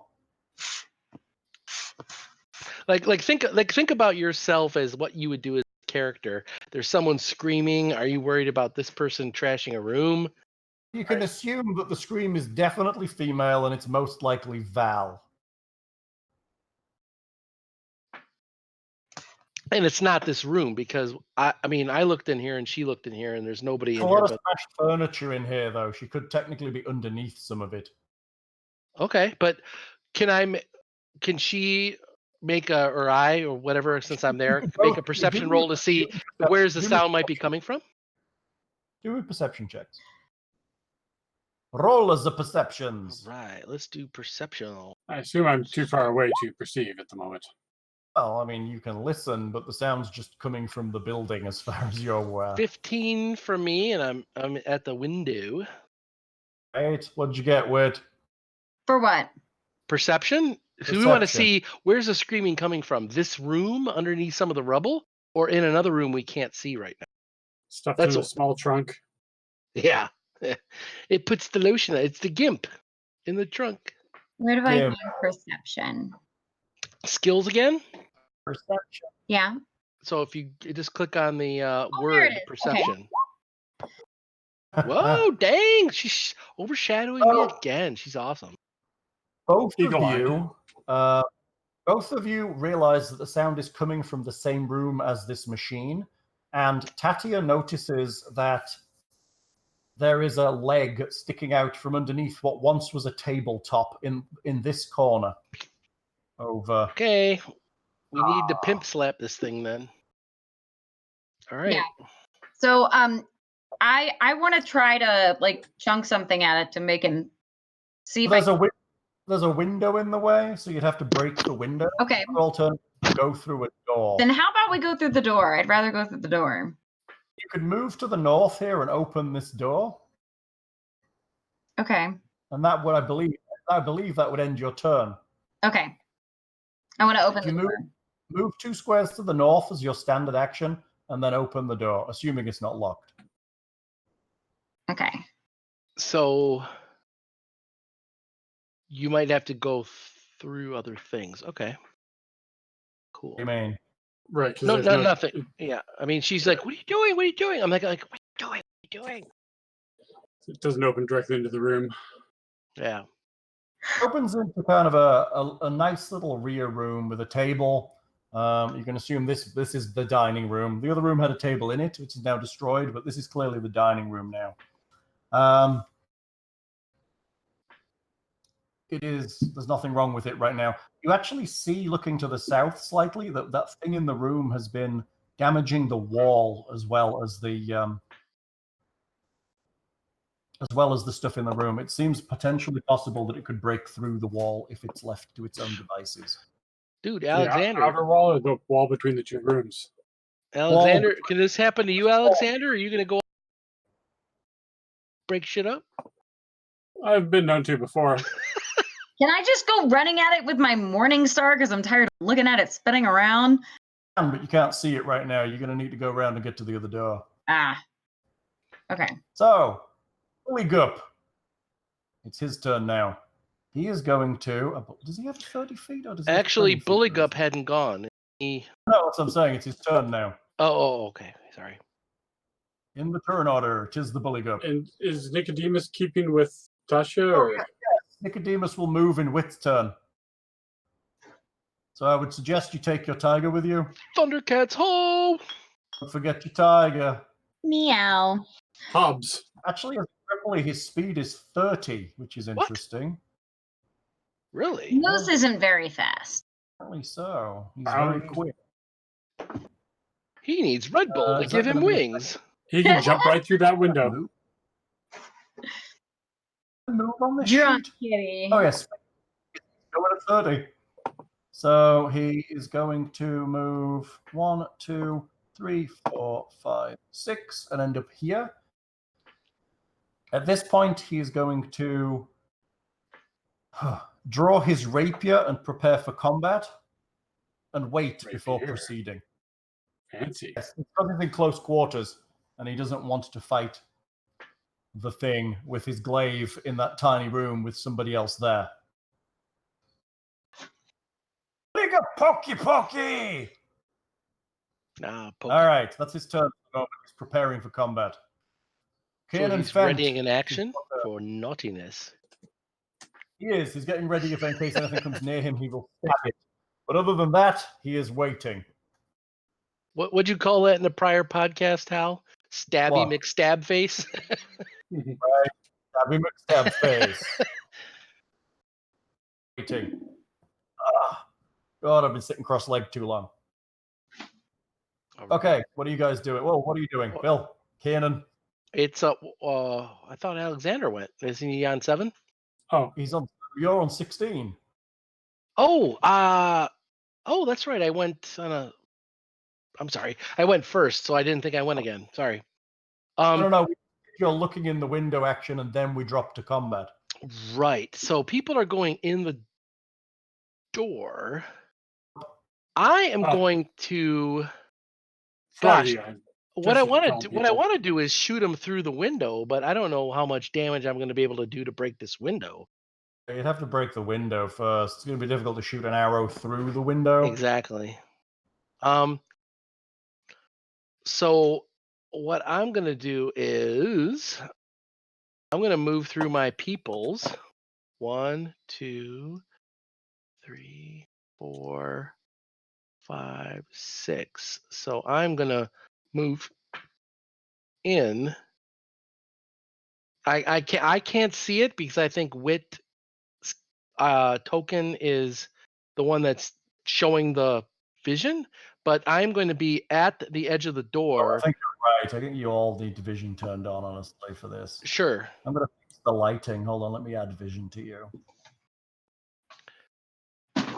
So my intention is to I can get there in one movement, and I'm going to ready an action whenever the door is opened. I'm going to shoot at the happy clown that's freaking out. When you see it, you're going to shoot at it. Roger. Okay, sounds good. Roger. All right, repair drone clunks a bit, and you hear it whirring inside the room. I'm going to make a hole here. Where are we? Is it going to Kool-Aid Man through that wall? It smashes through the wall, continues to work into this room here. As it steps to this point, Buligup hits it with his rapier as he is Stabby McStabberson. Now that violates my ready to action, right? Because I was waiting for the door to open to shoot it, not around this other corner to shoot it. I would assume the ready to action would be when you see it, you shoot it. Up to you. I would think. Very much of the action for ready to actions. You know what's in there. You're not going to be like you can be as specific as you want, and if you want to be that specific, fair enough. But in this case, you knew it was thinking about coming through that wall because you could see the damage. Fair. So assuming that you were thinking, I'll just shoot it when I see it, is also reasonably fair. But you're shooting around a corner, so it's going to get some concealment or cover. Cover? I think I get the concealment and cover, not it. You get concealment. Yeah, you can pop around the corner. I think you're right. But he has a higher initiative than me, so he goes first. So let him he can take it out. Let him go first. No, ready actions, you go. Well, I thought you said he had a ready action too. Oh, Buligup does. Yes, he took his ready action. So he stabbed it for 1 point of damage. Goodness. Ooh, really? Buligup, be still my heart. So my short bow damage on my form is broken. It only ever gives 1 damage. So I'm going to roll damage separate, so the attack is still valid, I think. How does that work? Does So that work? Oh, it did. It like calculated 1 into the field. yeah, well, it's all one big thing, but it's always 1 because it's broken. I chatted with you about that before. Sneak attack So 5. yeah, I'll take a So look it's at a 0 plus 1 strength. yeah. zero damage. Yeah, something's going on there. We'll take a look at it. Right, but it looks like. Why are there 2 20s rolled? What the hell's going on with this thing? It's not working. I don't understand. By my calculations, it should be. What the hell? It should be 14. Does a 14 hit? Because I have a 10 here on the 20, and then I have a plus Yes, 4 to hit. Yes, 14 hits. Oh, brilliant. Okay, so I do 5 damage from sneak plus, because he's in melee with Buligup, and plus a roll 1 die. You're within 30 6. feet, right? Yep. But you're firing into combat. Do you have precise shot? But I have sneak as a thief, right? Right, but to hit him, you're firing into combat. Right. So you have to, unless you have precise shot, you're taking a negative to your 2 hit. Oh, I did not factor that in. So 14 minus what? 2. -2 for firing. It's a -2 or -4 thing. I think it's just -2, but You're still good. 12 still hits it. Oh, okay. So I do a total of 9 damage. Ow, that's crazy good. However, if I'm not mistaken, as a construct, it's immune to It's immune to sneak. well. crit, or it's -4 with out precise shot, actually. Oh, you missed then. What? I'm Missed. lost. Without precise shot, you're at -4 to fire into combat. Oh, -4, not -2. Just look it up. Okay, cool. So I miss. So your arrow hits the wall behind it, and it continues to whir along. So the drone has gone. It didn't attack that turn. It just burst through the wall. That was its action. So we have Alexander out behind the cart. I will move up to help my compatriots. And let's see, I cannot see what they're fighting, so I will Play the flute. I will ready my crossbow to shoot whatever comes through the door if it looks hostile. Right, that's good. Okay, that's what you're doing. You're readying. Yes. Tatia, what are you doing? You're right next to it. It's whirring and spitting out various fluids and making chittering noises and kind of jittering about the place, and you've no idea where it's going to go next. Drink the fluid. Buligup stabbed it with his rapier, mildly ineffectually. What you gonna do? Me? Yeah, I Ew. mean it's shooting fluids at you. I don't know. It cut out and I didn't hear the beginning of that. I was like, Oh, I'm so sorry. ready to see who's gonna go. No, I'm really ready to just run at this thing and club its head as hard as I can. Right next to you. Huh? It is standing right next to you. So I'm just ready to go whack with my morning star. I thought you had your star knife out. Why can't I use my morning star? Because you said before you had your morning star because you wanted to put it in its head. Your star That's what you knife, yeah. said. This is also true. All right, so then I'm just gonna nail him with my morning. Hey, it's whatever you want to put in its head. You do you. Hardly recommend using the weapon you had in your hand. That's what I'm gonna do then. I'm gonna turn around and I'm gonna be like, all right, let's stop this nonsense. Stop this nonsense. Also, might I recommend for combat strategically, you would do what's called taking a 5-foot step. So you can move 5 feet. I recommend you move 5 feet into the room so that your tiger can follow you and get access to it for combat. No, only 5 feet. If you move any further, it'll get what's called an attack of opportunity on you, which means that because you're moving through the spaces around it, it gets to hit you. Can I put 5 feet is No, leave the tiger at the door where doorway. you were. goes Because here. When the tiger has his action, it will move up 5 feet. yeah. Okay. But for now, you take your action, and then we'll do your tiger. Okay. I think we're going to need to add this tiger to initiative. That's awesome. Oh, let's roll some dice. Give me a star knife, we said? Yeah, you can click on your character sheet. You can click the star knife weapon attack. Melee. Side a little ways down. Boom! Look at that. Oh, dude, you nailed it. 22 to hit. That's pretty nice. And that's not a crit, right? That's literally just 22. And That's not I'm a natural going to 20. aim for it right between the eyes. It would tell you if it's crit. It would. Oh yeah, brights up green, right? Well, it roll would say crit, and then it would calculate it all out. Do all you get like a little explosion, right? yeah, it would do all the niceness. You hit him between his eyes on his what you assume to be his head, and your star knife does reasonably good damage to him. Sweet. He's not dead yet, though, but your tiger has a turn. That's right. My tiger does have a turn. Oh, you have certain commands for your tiger, but he also protects you, but you can command him to attack, which is probably what you do here. And I believe you spent the extra on training him to actually allow him to attack unnatural things like robots. Oh, god damn it, I forgot Buligup gets extra against robots.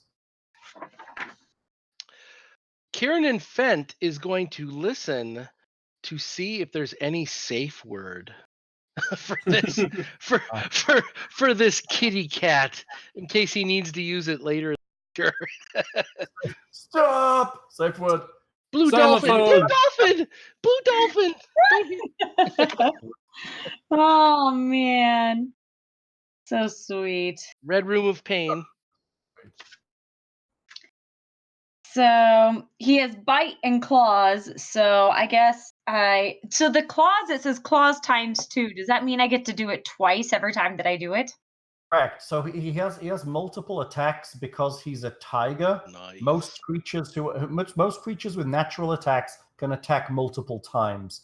So he's ridiculously good. He has a bite and 2 claws every turn. Additionally, he has the rake exceptional ability. Does he still have that when he moves, though?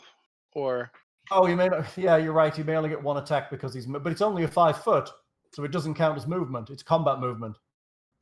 Or does it count as movement? It counts as movement. You're right. Well, basically, it's sick. Like it's like 3 attacks around, but if he has to move at all, you don't get your full attack suite. You only get 1 of your attacks. However, bear in mind that he has the rake special ability as well, which means that under certain circumstances, typically when he grapples his foe, in addition to options available to all grapplers, a monster with rake gains 2 free claw attacks when it can use that it can use against. Why would it do that for grappling? Why would it grapple? Grapple.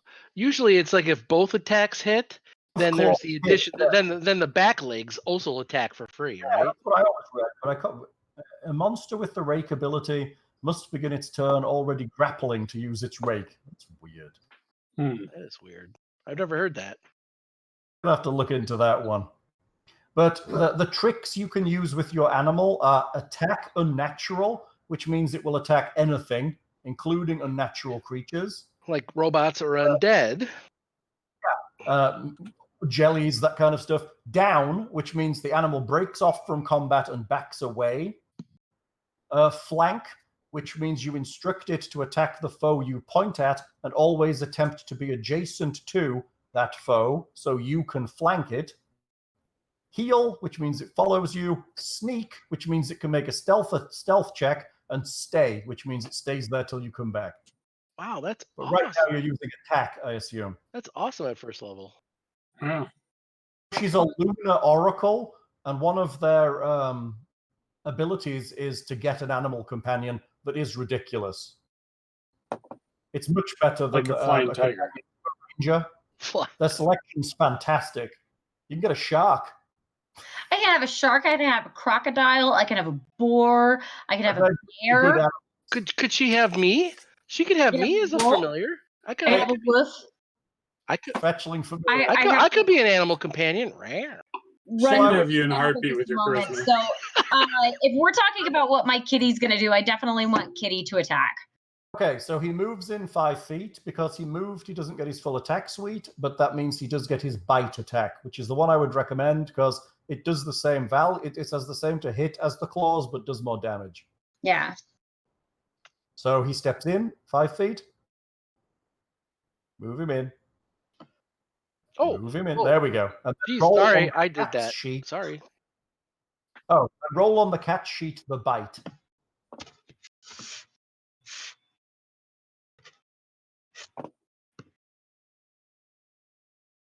Munchy. Oh. Oh. Back. There he goes. 13 will hit. And he only rolled a 1. Sadness for him. God damn it. Yes, Oh, he's just got a mouthful of metals. So, yeah. Right, you got a mouthful of metal. So Okay. she Think of that. It's just air, and now he's got the hiccups. Tatia is a free action cast ghost sound in the distance. What the fuck was that, Nicodemus? That's pretty crap. No catnip. Oh, hey, does catnip work as a haste spell on the cat? Ooh. Either that or a slow spell, depending on the cat's mood.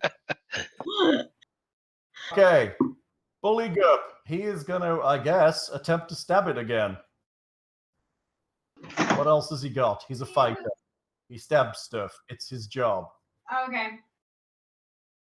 Oh, Evan. He could use his net, but he's not going to. He's hitting his rapier. Hits with a 50 for only 2. You guys are rolling terrible for damage here. I was doing great before. What the? It's looking pretty ragged right now. It's looking pretty ragged. So Buligup additionally, I guess he could move, but he can't really. He could move I guess he's down gonna to fire- give some room to Wit to move over. Yeah. Yep, he'll move down. Okay. Oh, he also gets a +1 to hit that, so he would have got a 16. He gets +1 against robots because he hates them. Brilliant. +1 to hit. +1 to hit, damage, or both. It's +1 to hit and +1 to armor class versus robots. Oh, so I am not a robot. 8. Okay, Kiernan, what you got? So I, fully confident in my compatriots, with 3 able-bodied fighters beating on the naughty man, I am going to try to rescue our compatriot. So, our friend. Is this door closed? I'm going to try to get into this room. That door is unlocked. You can open it. I will open it and move in to try to say, I'm Luke Skywalker. I got your droid. I'm here to rescue you. Now I'm going to go in and try to save the lady that's in the... You said there was she was under a table or some detritus had fell? Looks like she was underneath a table or a desk when it was destroyed, and she's just kind of curled up by the wall. She kind of yelps as you come in, but realizes you're not a terrible monster. Well, not really. You're not the murder bot. You're some kind of terrible monster, but not that kind of terrible monster. I can't move my box into the room. I don't know why, but that's super weird. I'll let you do it. But okay. Looks like this. This is Val Bane. Wow, Val. I will try to do a I had emotions. I would say she was cute. Persuasion? I don't have a persuasion skill. What the heck? I thought I did. Bloom. I'm gonna basically try to do a charisma roll and say, hey, we're here to rescue you. Come with me. You'll be safe. I'll hold up my hand. I assume she doesn't look like she's like gashed up and she's not hurt, right? Oh, she seems okay. She comes out without a problem. So I will be all macho, like inappropriately, and be like, I'll come and help you. And I'll lift her up and clean her off. And like, I'll move to the door and I'll be ready. But that'll be the end of my action. I can't attack, but I'm going to be get her up, get her helped, and get to the side and say, stay behind me. And I'll be like ready to attack next round. Can't you Nightcrawler teleport away or something? Yeah. Well, that's next round. Okay. Bamf. Nightcrawler, bamf. I just can't do it in front of muggles. Okay, that's Kiernan. The robot gets to go. Now then, because we have no real... you got 3 possible targets, and he's a robot, so I'm going to randomize. So we're going to say 1 is Buligup, 2 is Tatia, and 3 is Nicodemus. We're going to do a 1d3. And he's getting the 3. He's going for the tiger. Going for the tiger with a slam attack. God damn it! Kitty's being a dildo! That's not going to work, I don't think. I'm pretty certain he's got a higher armor class than that. He's got a better than 10, right, Anita? Nicodemus's armor class is 14. Ooh, nice. So he's better than a 10. So the robot kind of judders towards the tiger, and the tiger kind of dances away, and then the robot kind of judders back into place. Poor robot. Poor robot. Hal, is there anything interesting in quotes about this robot? Are its eyes glowing red? Is there fire around its head? Is it sparking? Is there anything interesting, or is it around its head? Okay, the robot, now you're looking at it through the hole in the wall or wherever, is 5 feet tall and made of gray and white metal-like polymer. Its 3 spider-like legs allow it to navigate over broken terrain and rubble with ease. Its torso and arms and head are vaguely humanoid, with 1 blazing eye in the center of its head and a 4-fingered hand on each arm. Bits and pieces of its chassis are missing, exposing delicate circuitry within, and it makes loud and tortured grinding noises as it moves. So does Kiernan. Hey? Okay. Johnny 5 is alive! This is Sorry. Roger. Alexander. Let's see. If I move up here, can I get line of sight on the murder bot droid? Of sight, yes. Let's see. I probably don't want to do acid splash because I think that has a 20-foot radius. Well, somebody... No, acid splash is individual melee, right? It is, but I think it has splash damage, doesn't it? Or Yeah. does it not? It's Really? Did you do splash damage? now I got to look up the actual real thing rather than just what I thought it wasn't splash. I thought it was just splash. Nope. Okay, yeah. No, it's just an orb. Fire an orb at the target. So that's a ranged touch. Right. Touch him from. Does it have any cover because it's melee and you got compatriots through it? Or right? Shooting in. Does that affects touch attacks too, right? Should, yeah. Yeah, but touch attacks are nice because you touch. Their AC is significantly lower. Don't do too many touch attacks, you go blind. Right. That's terrible. Touching thing. All right. So, yeah, what the heck? I'll acid splash because I'm a wizard. Chin. Do it. Splash that acid. I can heal myself. Whatever. Just do 1 damage. Yeah, well, if an 11 will hit it. Hit. What did you get? 1. You got an 11? Is that with minuses for firing into combat? No. So that would be a miss then. Technically, yeah. You still have to make a ranged attack, right, for that one. So but it's ranged touch against his touch AC, so yeah. But it'd be 7. Touch AC. You still have to land it on him, and you failed. He didn't. Be positive, Hal. He didn't succeed. He didn't fail. Oh, I'm sorry. He created another opportunity for someone else to perform well. Exactly. I don't want to steal the glory from my teammates.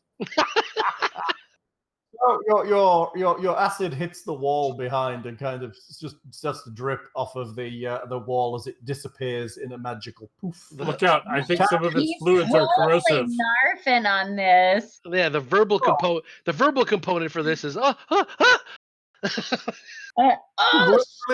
is like level 1 first adventure.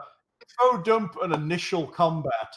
And this is like a welcome to the adventure fight, and you've lasted like 5 rounds. Somebody's gonna cue the Benny Hill music in a moment. Okay,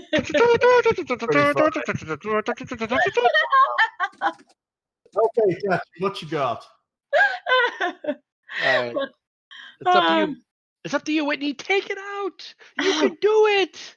Inspiring Yeah. word, which I don't have. To the face.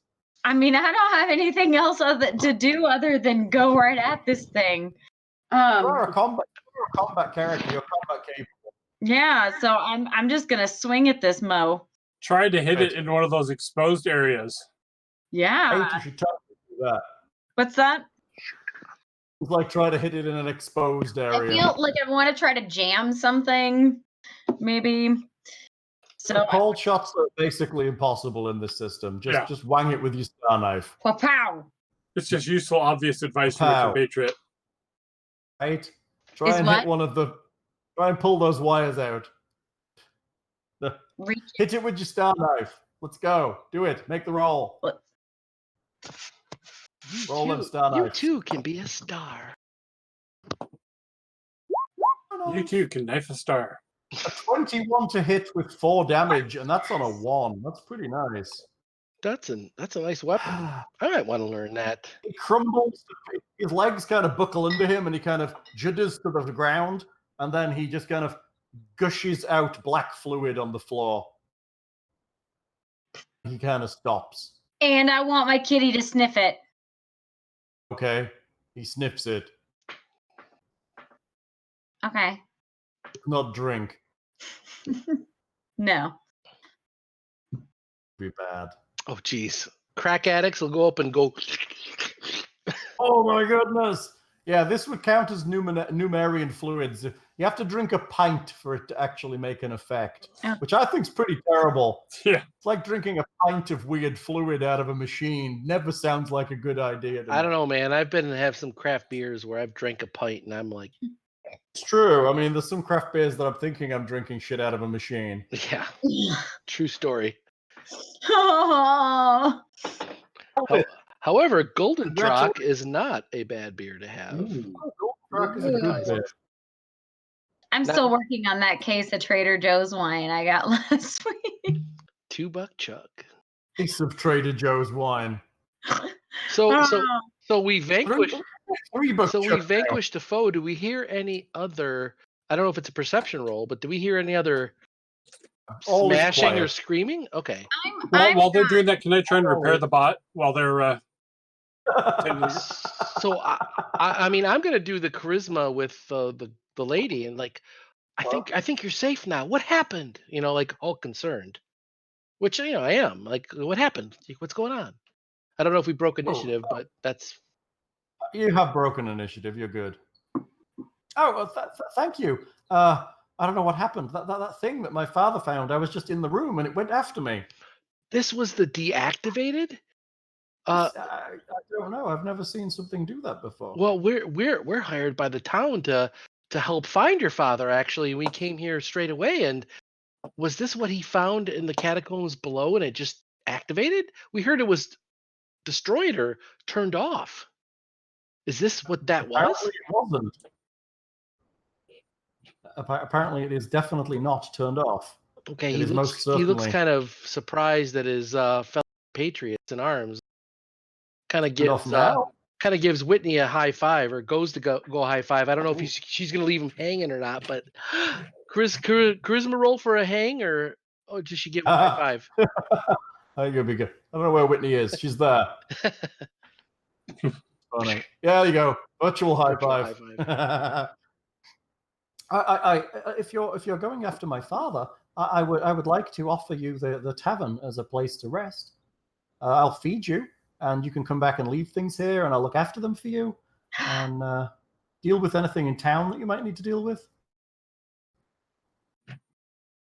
That would be great. I mean, Alexander, is there anything you want to say, or Tatia? Because I mean, if with your permission, of course, we'd love to find out what this interesting robot is and why it activated and acted in such a hostile fashion, because that was not very, not very hospitable what it did to your room. Oh, I think when my dad brought it back, he thought it was some kind of, I don't know, but he definitely thought it was damaged beyond repair. But, well, not beyond repair, but it wasn't going to activate, but it was decharged, so something went on. You were in the same room, apparently, when it went off. Yes. Did you do anything to it, or did you say anything or do anything? Please try to remember, because it might be. Words, please attack me, never came out of my mouth. No. I mean, did you No, touch it? I Did you turn? I just went in to grab some flour, and there it was, and it attacked me. So, was it I was just lucky here you got hit. before? Oh, it was there. It's the one my father brought out from underneath the hill. So Can I it was, examine before it he while went they're missing. chatting? Oh, you can. Want to make me some kind of roll? I have craft mechanical and knowledge engineering. Both of those will work nicely. while he's doing that, I'll be completely oblivious and just be like talking up Tatia. Like that was very impressive. That star knife is a very interesting weapon. I mean, what do you think is going on here? Like what do you think she was doing with like was there deactivated and all of a sudden activated? What do you think happened? What is she not? What is she not telling us? Yeah, that's exactly what I'm thinking. I feel like maybe Dad said something that she doesn't want us to know. Maybe. So, Thing, your camera's on you. What do you do? Oh, because we're oblivious to what you're doing. We're like, "Nah." I'm examining it with my knowledge engineering with 27 worth of 27 in knowledge engineering. Damn. So, looking around at what this creature is, looking at the ends of its limbs and what have you, you think it's some kind of repair bot. It's probably was used to repair things, scuttle around, repair other droids, that kind of stuff. But it's clearly damaged somehow, and it was clearly malfunctioning when it attacked you. Does it look fixable? I'm not sure. I probably think it would take some time. If we're going to stay here, maybe I could tinker with it overnight. Yes, turning that thing back on is a great idea. Well, I mean, I know a little bit about this, but nowhere near as much as Alexander. I'll ask, what would have turned it on? Is it just malfunctioning? Because if it's malfunctioning because it's damaged, what turned it on? Like, what started this rampage? For the roll of 27, you know that a lot of stuff that comes out of the ruins in Numeria, particularly droids, are generally charged down. There's no charge left in them. I mean, it's been so long that they've been there that there's no charge. You generally would need a battery or something to charge it back up in order to make things functional again. And there doesn't appear to be a power source that it got a charge from in the power source in this building that you can see. So it was brought out in what appeared to be a dormant or correct. Inactive. Somehow it became active, yes. And somehow it has become active. So I wonder if, and I'm speculating, Alexander, you're the expert, obviously, because you're so smart, but what do you think that perhaps this perhaps the torch has been deactivated and is no longer doing a hot flame, but is instead doing a proximity charge to other electronic devices? Do you feel empowered? Or are there any other electronic devices that might be activated because of that? I haven't noticed anything personal, but it could. The power should be going somewhere. It may be. I mean, technically, you don't need a charge. Right. You're an android, right? I'm stupid. I'm asking him the dumb question. No, I'm throwing it out there. He doesn't need batteries, but just so Thing is aware. Yep. Yeah. My character's not aware. I'm asking the dumb question. I eat like people do. Okay, so meat bag. Special little goldfish legs. But I mean, theoretically, if there was energy going to the torch and now it's not making fire, that could be emanating somehow. So real quick, I'll jolt my eye out the window to see if I can see where the torch is supposed to be. Is there lightning hitting it, or is it glowing blue or something? I'm sorry, what? See the Black Hill. You can see it from basically everywhere in town. The town is essentially built around it. And it's still dark. There's no blue glow or light. Okay. Yeah. Unless somebody from the Technic League is around with a remote charging spell or something and decided to do this variously. You know that there are spells here, particularly technically technology spells that could charge up things. That is a possibility. Is anyone able to detect magic to be able to tell that? See if can our wizard or our oracle do that? I do have detect magic. I can do that if needed. I technically know technomancy, but I have not prepared that. Detect magic, you don't have it? Detect magic, I do. Okay, if you want to do it, go ahead, because I could do it, but it taxes me so. Oh, I will cast up detect magic. You cast detect magic. There is no magic aura around this thing, or in fact, most things in this house. Okay. Most things, not all things. No things. Val doesn't have any magic on her, and nothing in the house does. There's a +1 cod piece in the drawer along the. Sunday codpiece. The Black Russian. Flashheart from Blackadder. Woof. What do we do now?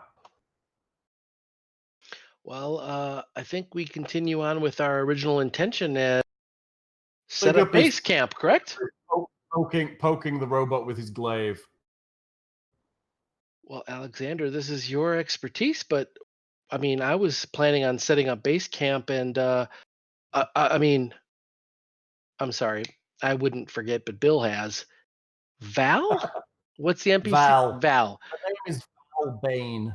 Val, Miss Bane, are you okay? Do you need healing or any? No, I'm fine. Thank you, though. I have been through worse scrapes than that.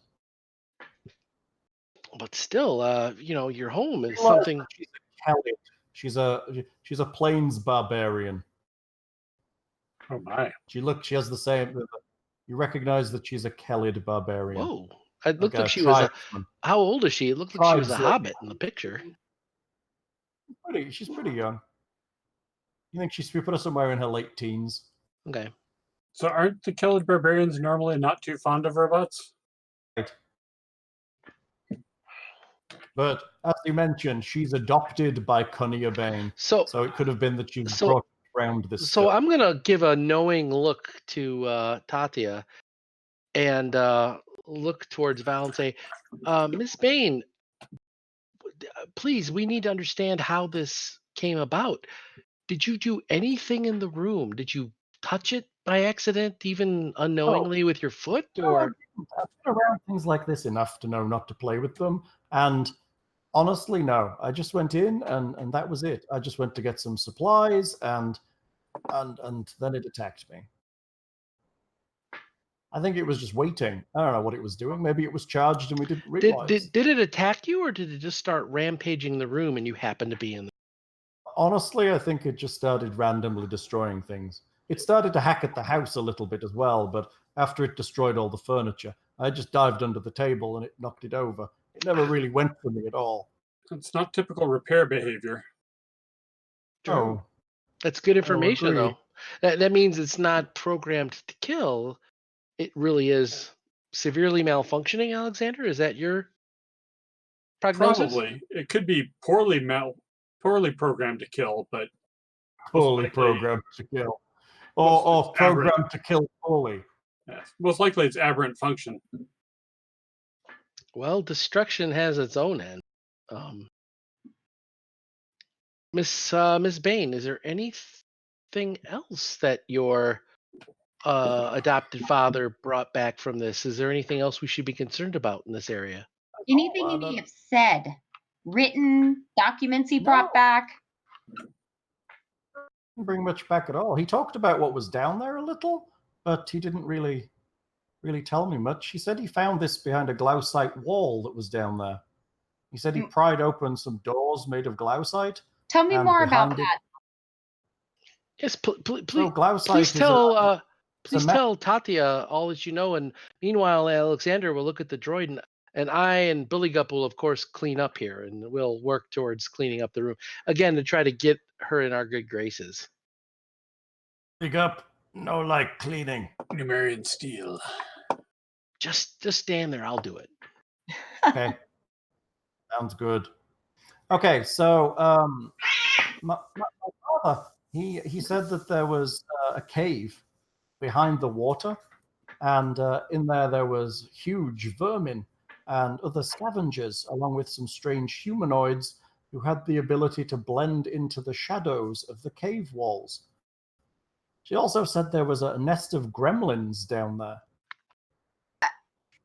He believed that this indicated some deep connection to the Darklands or something, but of more immediate interest was the wall of glausite in the back of the cave, a sky metal, one we would use to make things.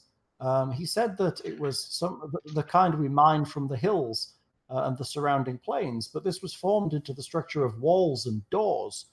And he pried one of the doors open and found this robot behind in a small room. So, with her statements about shadows and going in and out of shadows, can I roll a planes check? Or I'm from the Shadowfell, and that's like my wheelhouse. Is there any check I could do to figure out what that might indicate? Shadowfell is D&D. What's that? From the shadow plane. Right. Well, Shadowfell, depending on I'm sorry, I'm not sure what Pathfinder calls it, but shadow plane. Okay. So I don't know if that's the same thing. I don't know if that's something I would know about or not. It's up to you. You know from living there. You lived there for a while, long enough. You are a creature from there. But what they described, what she described, does that make sense that I would know anything about a metagame? One who can blend into the shadows. There's a lot of creatures that can do that. Okay.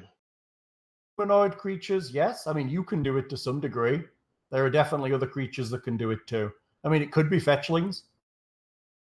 Okay, so nothing that jumped out to me that would be anything. Real description beyond humanoids that can blend into shadow. There are quite a lot of, in your understanding of that kind of stuff, there are numerous races that are able to do this thing. Okay, nothing specific enough for me to speak up then. Sorry.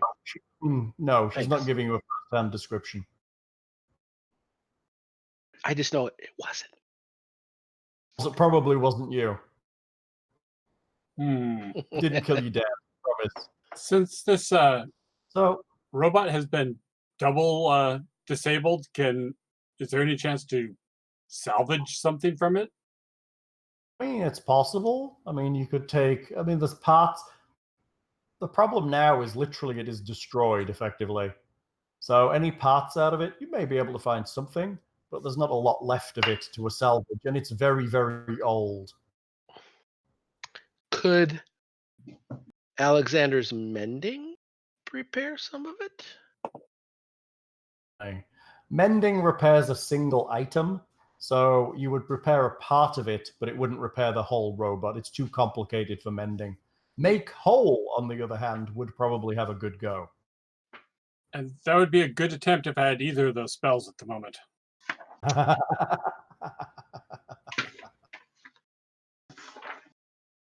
Do not want a Mojave. If you don't have them prepared, you don't have to admit it. Oh, yes, I have knowledge beyond the planes. I could do it easily. Actually, Tatia has mending prepared. But it isn't going to work, and she knows it. However, I don't know that. Mending. How do I know it's not going to work? Because you understand what your spell does, and this robot is too complicated for the mending spell. Mending is designed to fix a single broken object. This is not that. This is like whenever you get flood water in your car. Everything Right. died. Yeah, it's like if you used Right. your morning star to smash against this thing and it blew up, you'd be able to repair your morning star. That little roll of electrical tape is not going to do the whole car.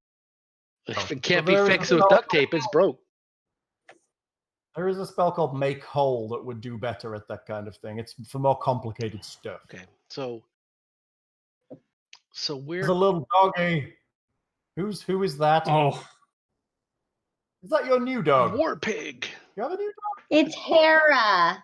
here. Oh, nice. That's a nice name. It's a new dog of yours. No.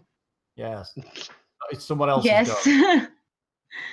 It's one of my clients' dogs. I normally don't do dog sitting, but for the people that I do dog walking for, if they ever need somebody to watch their puppies, I'll do it. And oh my God, Hera's amazing. Seems How does Ditto get along with him? She's very well, actually. Ditto doesn't human well, but he dogs well. So do you do your dog walking Interesting. through one of those services? Because I know there's a lot of the like WAG and some of those that are like the lift style. Yeah, I do it through Rover. Okay. Yeah. So, yep, that's my thing. I know a couple Right. of people that act and stuff that do that because it gives them a lot of flexibility on there. Because acting gives you no money. Yes. That is also another thing. Yes. I remember my mother told me that when I was growing up, and I was like, Mom, one day I want to grow up and be an actress. And she's like, don't, you'll be broke. Thanks, Mom. And Like, what are the 3 jobs you can that's have? my mother for you. Yes, sir. Go marry a What are doctor, the jobs honey. that you like Okay. But I'll be famous and Funny. broke. Mm. Yeah. There Famous you and go.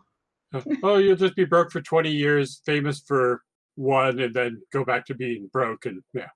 I don't know. Being famous for 1 year is still more than what we make in our 20 years. But anyway, So Val shows you to the tavern across the way and tells you to make yourself comfortable. It is comforting and warm. She provides food for you, which she cooks in the kitchen and feeds you. There's nowhere really to sleep here. It's not an inn, but she says to make yourselves comfortable on the floor or the tables or the seating, however you want to sleep. And I've added it to the map there. I've took off all the lighting, so you should be able to see it. so there were the 3 buildings. There's their house, the forge, and what was the other? The tavern, right? The tavern, yeah. Which The is where we're going to sleep. The tavern's closed, so my vote is the tavern because there are kegs in the tavern, which equals alcohol. I'll happily let you take some drinks. Just don't drink some of the expensive stuff. You can have a drink. I don't need the expensive stuff. I'm not going to violate their trust, but Give me the booze.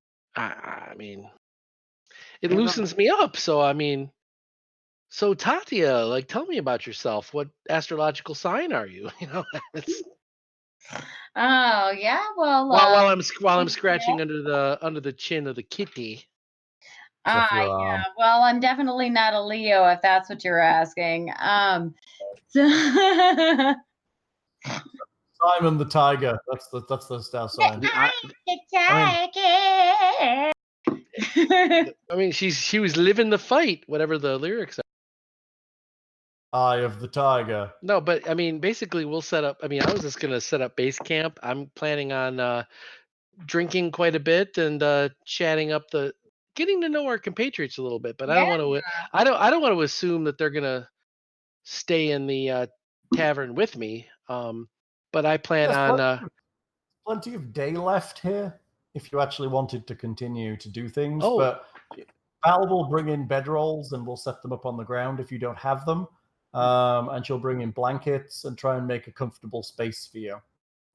So there are no other people wanting to investigate the torch that are stationed Just here? you guys. Excellent. Good, excellent, very good. Good gold star for Alexander for asking. Have some nutritious food and water. Knowing who else's competition is important. Those who would like to be interested, the star signs over Galarian, particularly over the inner sea region where you are the animal mother, the caravan, the dancer, the goblin, the jackal, the mantis, the owl, the rose, the salmon, the sea wraith, the snake fang, the stare of stars, the sturge, the twins, and the worm. And I heard blah blah blah blah blah. What? Those don't sound pleasant. What is that? No, none of those are the constellations. You asked her what her star sign was. Okay. Well, I didn't know. Like, it was more. That's fair. I would be walking around wherever anyone sleeps, with a full flagon of wine, the cheap stuff. I don't need to use their expensive stuff. I don't want to violate trusts. But she's not upset about you just drawing something from a keg, so she's happy. Yep. And I want to just get to know my companions a little, but we're ultimately looking to move on elsewhere. I don't want to assume, but Alexander needs some time with the device, but I think that we're ready to go into the tunnels to continue investigations whenever Alexander's ready. And it's up to you. Your other option is to visit Black Hill, where the torch was, of course. Is that not where the cave is? The cave is in the torch was at the top of the hill, remember? Torch is at the top of the hill, the cave entrance in the water. We could in the water of the Weeping Pond, yes. We could wander up to the torch and see if somebody's capped it or if there's some visible sign for why it's out. I don't know if that's going to take away from your research, Alexander, but we can go without you, or up to you. Hell, the robot's badly enough damaged, I probably can't learn too much from it. Pretty beaten up. Okay. It was pretty beaten up when they brought it out. And unfortunately, you had multiple things. It's still probably usable for parts. So yeah, is there anything unique that we learned about it while we were reading it up, that maybe something was slightly indestructible that we can repurpose into something else? It was a reasonably well-built robot when it was built many, many, many years ago. The fact that it could still move is quite miraculous. So it's garbage. You notice every now and again, Buligup will go over and poke it with his glaive. He's going to find that power pack one day. And when he's not poking it with his glaive, he's sitting on the bar, curled up like a frog, staring at it with absolute hatred. Does this give Alexander concern? No, he hates robots. Why should I be concerned that he hates robots? Yeah. Okay.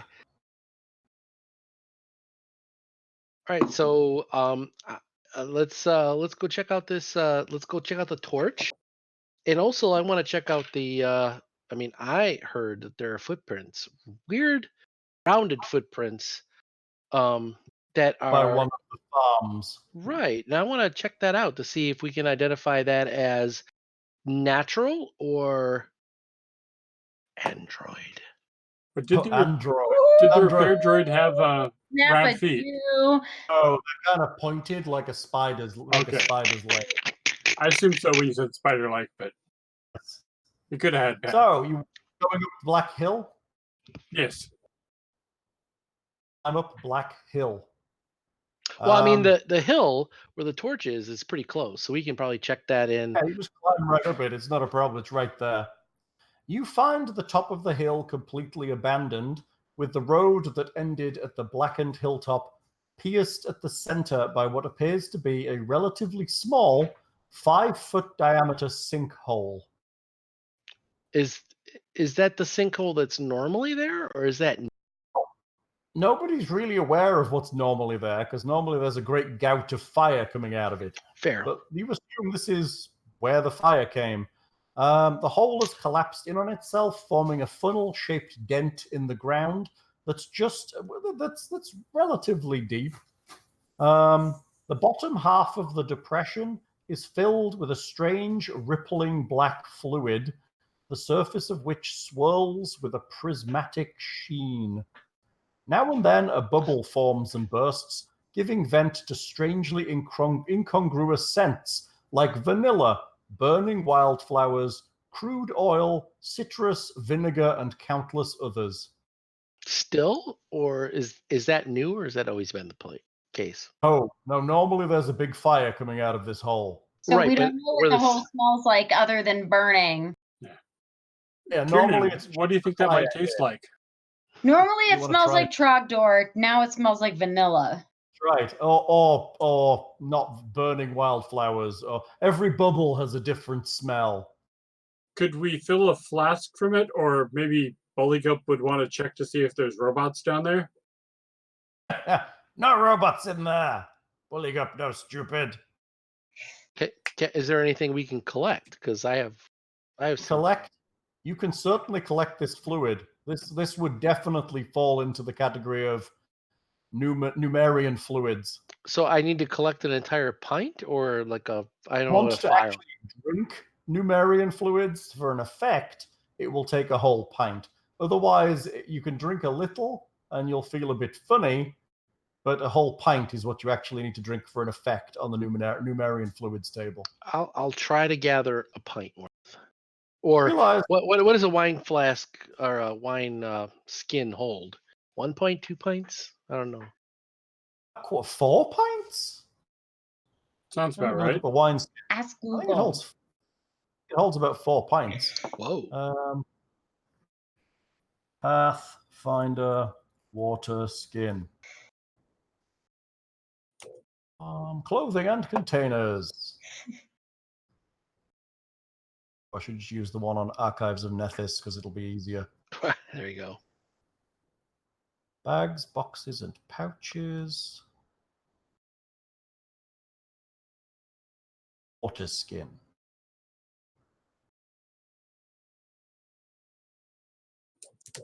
Half a gallon. So There you go. So now we have to get into conversion math. How many pints So do we like know? a liter?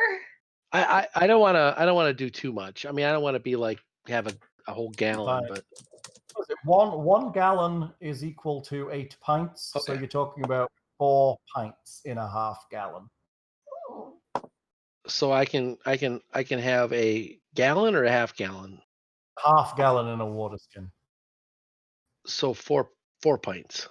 Pints. Sounds You're good. going to fill your water skin with Numerian fluids. Yep. Just it's more about research. I don't plan on because that could, I don't know, make me a crack addict. Yo, man, hook me up with some Numeria fluid, man. Research is when you put it in somebody else's glass to see what it does.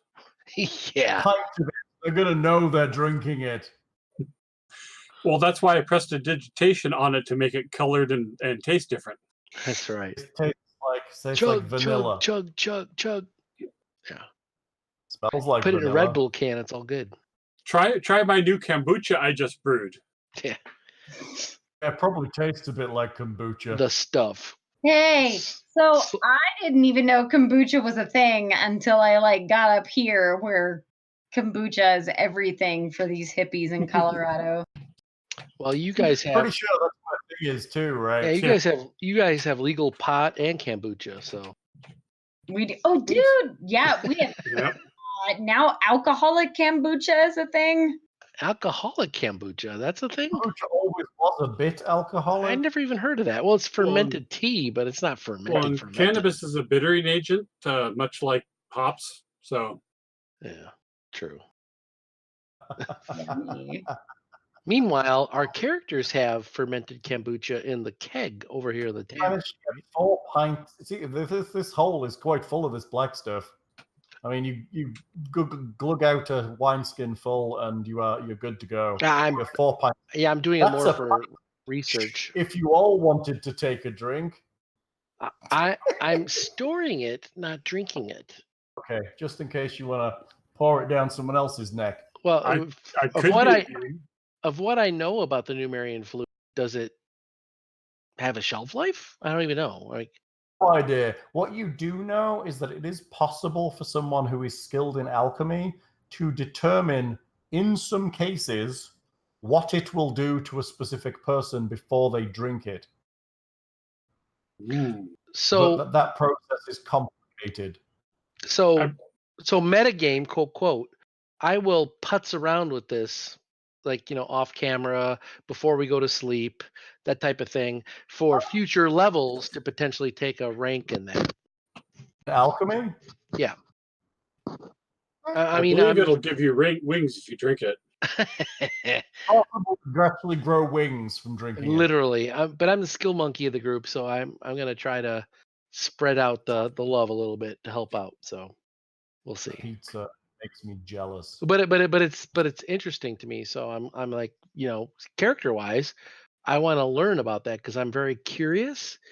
But I feel like, my character has been contained. Like, oh, this is what you have available. But now that I'm on this plane, I'm looking to, oh, I can do that. I can do that. I can almost ADHD and try a whole bunch of things. All those fluids down your neck. Every sip has a different flavor. That's true. That's the other thing. Apparently, it only lasts for a little while in one form, and then it would potentially have a different effect. Every time you drink it, it could do something different. Ah, that's interesting. Well, that makes sense. Potion of Wonder.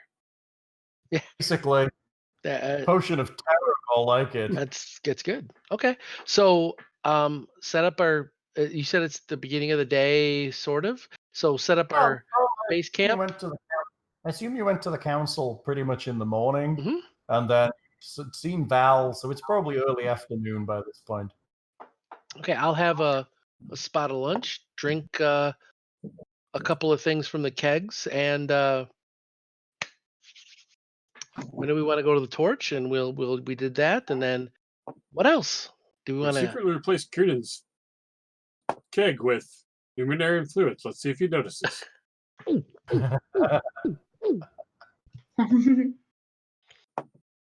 I smell colors. Wee. No, but so yeah, I don't want to railroad things, but do you guys want to hit the column? I want to check out those footprints first.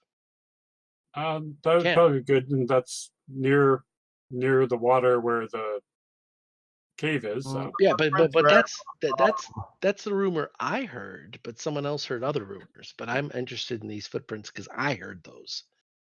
Well, I heard about the rope gang and rope fist gang, and everybody heard about the rope fist gang. Apparently, shooting pool with a rope with a fist. What?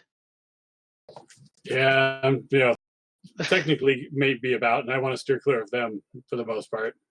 So Hal, I don't know much about this town, like me personally. Is this Rope Fist the only thieves guild? Am I affiliated with them, or more kind of thuggish than that? I'm not a thug. Oh, these guys are though. Okay. They're very much thuggish. So I probably look down upon them. Okay. Okay, so we're gonna go and check out that area where the footprints are. Unless other people want to do something first, I don't want to take over that. But I think that there's something interesting there because buy a sausage. Definitely sausage. What was that? Whit wants to buy a sausage. All I heard was sausage, and I'm like, let's just go see the footprints. Oh, all the footprints are sausages. Oh, you hear that the footprints were out by the 7 Tiers farm. The 7 Tiers is the waterway that comes down near here, and the farms are out that way. Okay. I mean, I don't know what the scale is to the town, but that's a couple hours, or how far? Not that bad. The town is reasonably small. Okay. Not very big at all. Oh, I'm moving. Oh, we go. That's better. Hey, I say let's do it. We want to. I mean, personally, my stance is telling you all. I think we should have all the information that we can get before we go into the dark, confined pathways underground. Surely you agree with that, right? I mean, he's kind of playing the group, I'm here to learn, and I don't suffer from fatigue, so let's press on. Okay. So we make our way out there, and that farm is it. I'm assuming the property is owned by a proper. Which farm was it? You said the owned by who? Which farm? It is Shave. Shave? okay. Hang on, I'm gonna stick my right leg out because I've had it bent for the entire game and kind of stiff. Okay, there we go. We're good. It might be a tumor. I think It's not a sitting on it for 2.5 hours. It's not a tumor. It's All right. probably a tumor. Well, I mean, Seven Tiers Farm is fertile land and orchards that line the stream near the southern side of the town. Before Crowfeather Palace, these farms had to rely upon the generosity of local churches for water purification, but now the fields are flourishing. Produce grown here feeds most of Torch. I wonder what produce grown on Numenarian fluids is like. you can see through walls. Okay. So there's an owner of this farm. I mean, because we're operating under the purview of the town council, I mean, I feel pretty confident. We'll just walk right up and just knock on the door and announce ourselves as, good afternoon. We are here from the council, and we are wanting to. Hi, we're here from the council. We're here to talk about your trash delivery or taxes or something. We're here to collect for the taxes. Wait, that's my other line. We're here to ask about. We heard some interesting rumors about strange footprints. Have you heard the word of Bree? Are you a follower of Bree as well? Bry. Yes. Bree. No. Alexander's the follower of cheese. Bry is the god. Bree is the cheese. Bree is the cheese. So we have a follower of Bry, a follower of Shailen, a follower of Asmodeus, and a follower of Desna. Hey, it's an interesting mix. Walk into a tavern. Asmodeus is protecting the entire plane as we know it from the infernal legions of the abyss. That's you should history. all pay Great homage guy. to our protection. That's what we're about, protection. But the door is opened by a matronly woman. He just ignores it. Stands there with her arms crossed. Can I help you? Good afternoon, madame. We are with the council to investigate the disappearance of our beloved Torch. Oh, yeah. Yes, exactly. I mean, well, we heard rumors that there were strange creatures leaving footprints at your farm, and we wanted to ask your permission to investigate before encroaching on your lands. Probably cows there. Sorry, what was that? Probably the cows there. Well, it sounded like they were there. It sounded like they were large round footprints based on the intelligence that we gathered from what the council had. Is that not the case? Maybe investigate. Maybe look. Do you know where they're at? I don't think there's any footprints out there, dear, but you can go and look if you want. Do you know where they're at, madam? I don't think there are any. Oh, I've well. not seen any. Oh, well, as long as you are allowing us, we are very happy to investigate. Perhaps non-foot-like depressions. I think someone's been having you on, dear. What? It's for the betterment of the town, of course. Right. You go and enjoy yourselves in the fields, dearies. You have a good day. Thanks. Salam alaikum. Rolls her eyes, closes the door. Time to go tromp through her crops. Right? Looking for crop circles. Looking for he who walks behind the rows. Is it September? Right? Is it September for the Area 51 assault yet? I don't know. Yeah. How many people are going to get shot as we're running Area 51? Pumpkin spice. That's how All right. Oh, there is actually a temple to Bry in this town, if you're ever interested. Well, we had the Temple of Bry is what's going to give us water breathing for free if we flash our badgies. But we're not there yet. We're not going under the. We don't need to stick your The badges. water We just say we're from the council and people trust us. See. We have the cod piece +1. Oof. We have the square pants. That's right. SpongeBob. Good. So you wander the fields.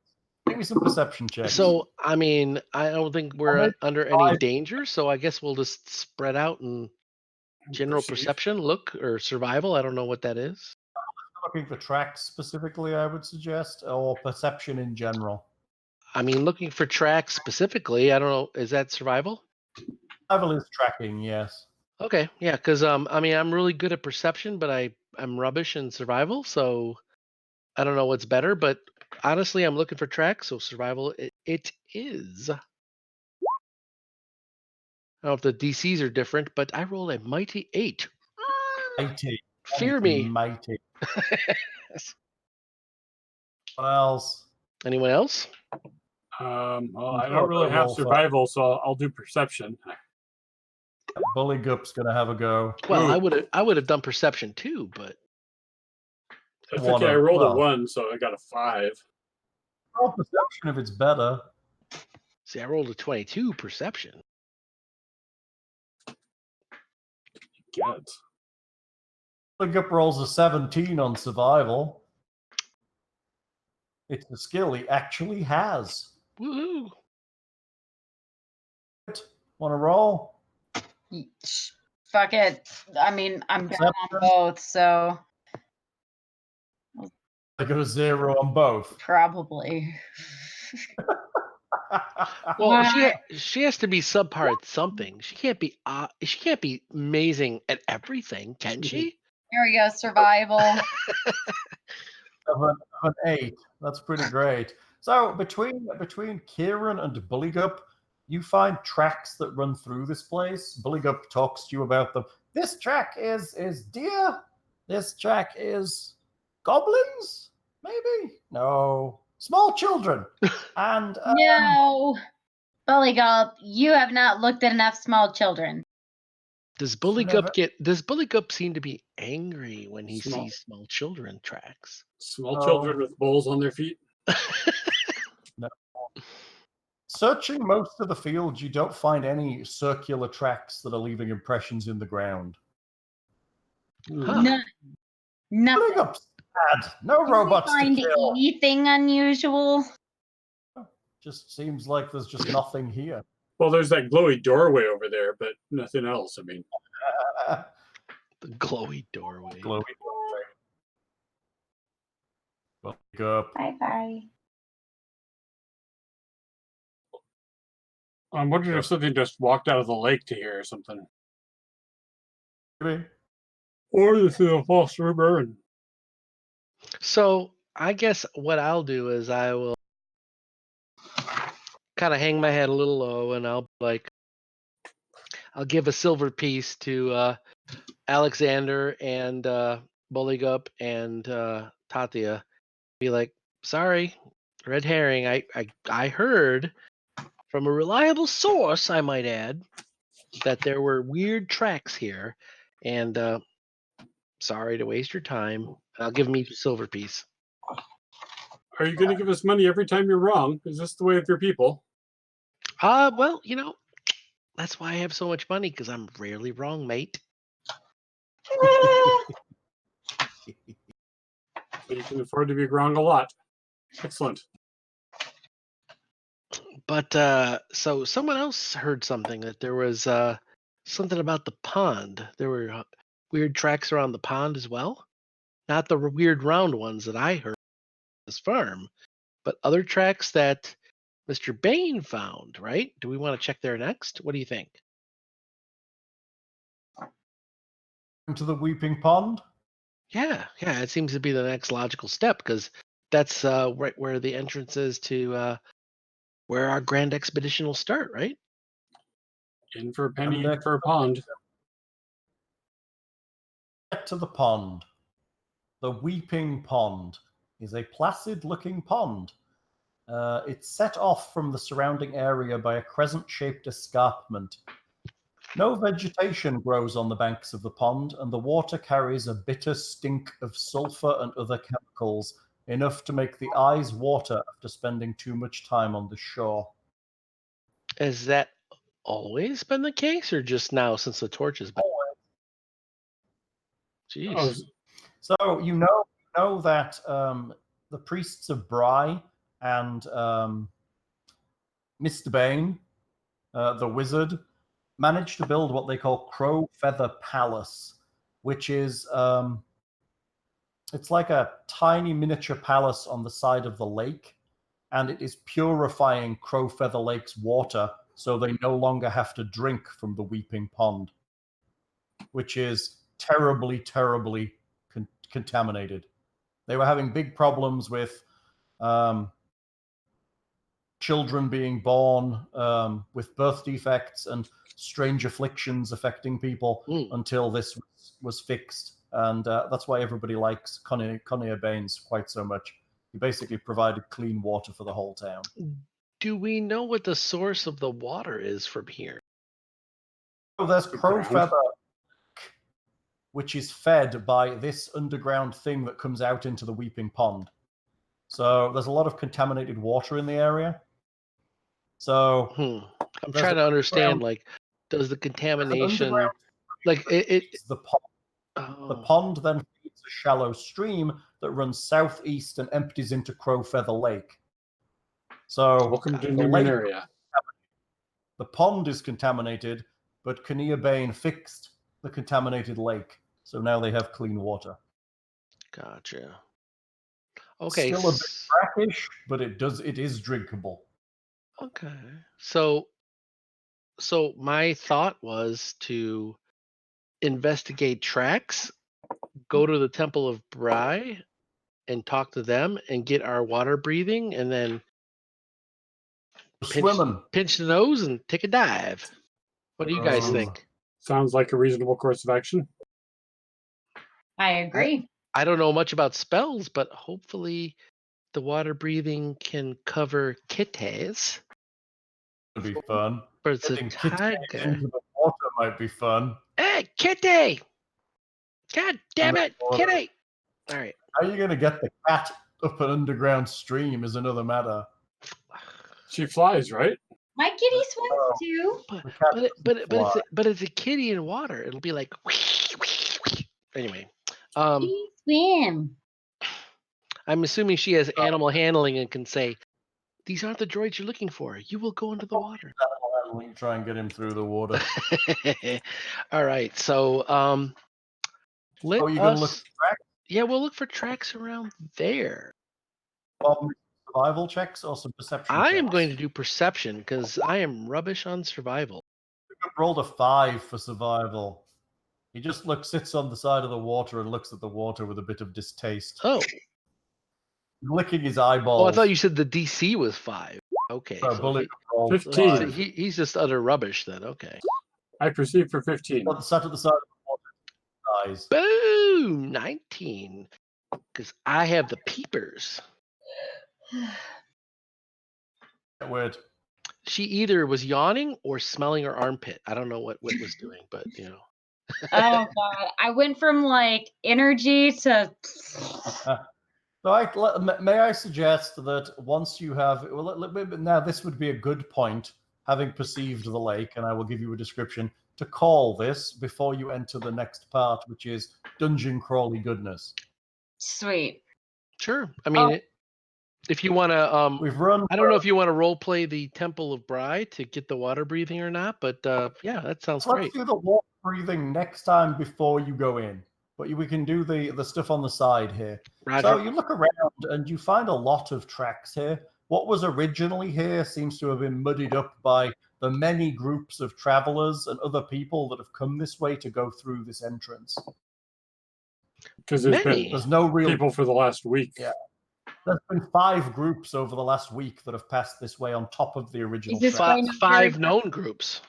5, exactly. That's not counting the people who may have just come for a look. Yeah. And they're all zombified and waiting to kill us on the other side. That's right. They're all inside, and they've all been possessed by terrible monsters or something awful. She's a slut, Norman.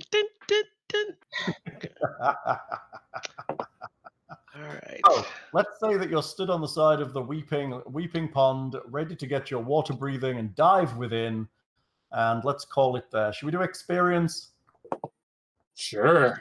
Is there experience? Yes, you killed a monster. You killed a malfunctioning repair droid. That's right. That gives the party... Yes, it was a team effort. We had to freaking throw a sharp pointy thing at it and hurt it. Kill it. It was a Death awaits you all with nasty sharp pointy teeth. Hilariously team effort, because I mean it took like 6 for the initial combat. It only had 11 hit points. So it was challenge rating 1/2. Oh God! 200 XP for the group or 50 XP each. We're gonna die. I'll take the 200 for the group. We're gonna die. So I guess experience, you can record it on your sheet on the game if you want to. It should be at the top there on the right-hand side. So where is experience on this sheet? Not there, apparently. Additional tab.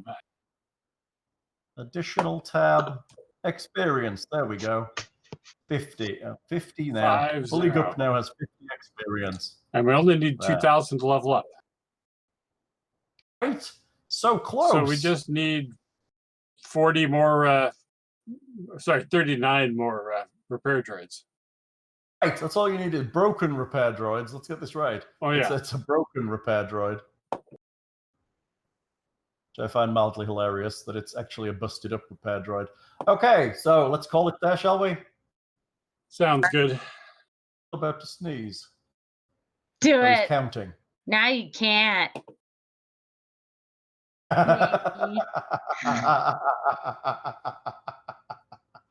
That's what wine does to wit, apparently. Okay. I'm in favor of it then. So if Tatia and my character beat up on Alexander over and over, but just knock him out and he heals, knock him out, heals, we'll be like 20th level by next session, right? Yeah, that's exactly how that works. Okay, cool. Yeah, Remember that. Totally do that whole like just No, you can't defeat the same opponent more than once. That's true. Shoot. He's right. You can only get the XP for an opponent once. It's not like for every 10 minutes I can go into the same house and kill the same guy over and over and over. That's why we need to go to the orphanage and beat up each orphan individually. This isn't Elder Scrolls Online. It's not like Skyrim where we can respawn and kill him again. Oh. And up for a beating. Yeah, just don't go after the fish. This has been great, Hal. Thanks a lot. I love it. Oh, I'm so excited. All right, kids. Next week.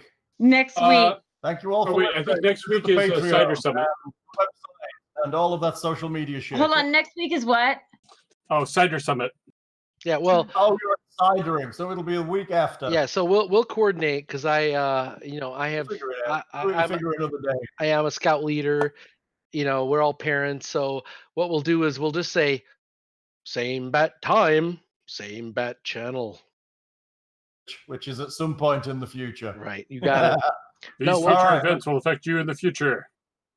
Yes, and thank God after this holiday is over, I won't be doing I won't be doing anything scheduled at night, so I'll actually Except this. Pretty cool. Take care, all. I'd just like to point out that the whole time we've been recording this, the CPU usage has not gone over 1.5%. Nice! Sweet.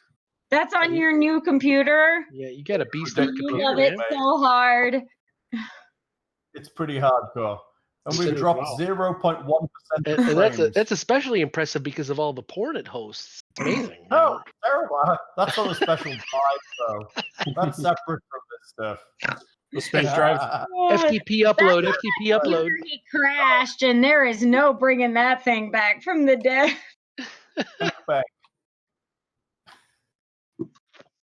Resurrection. Take care, everybody. On a wholesome note, I am stopping the stream. Say goodbye. Bye. Bye.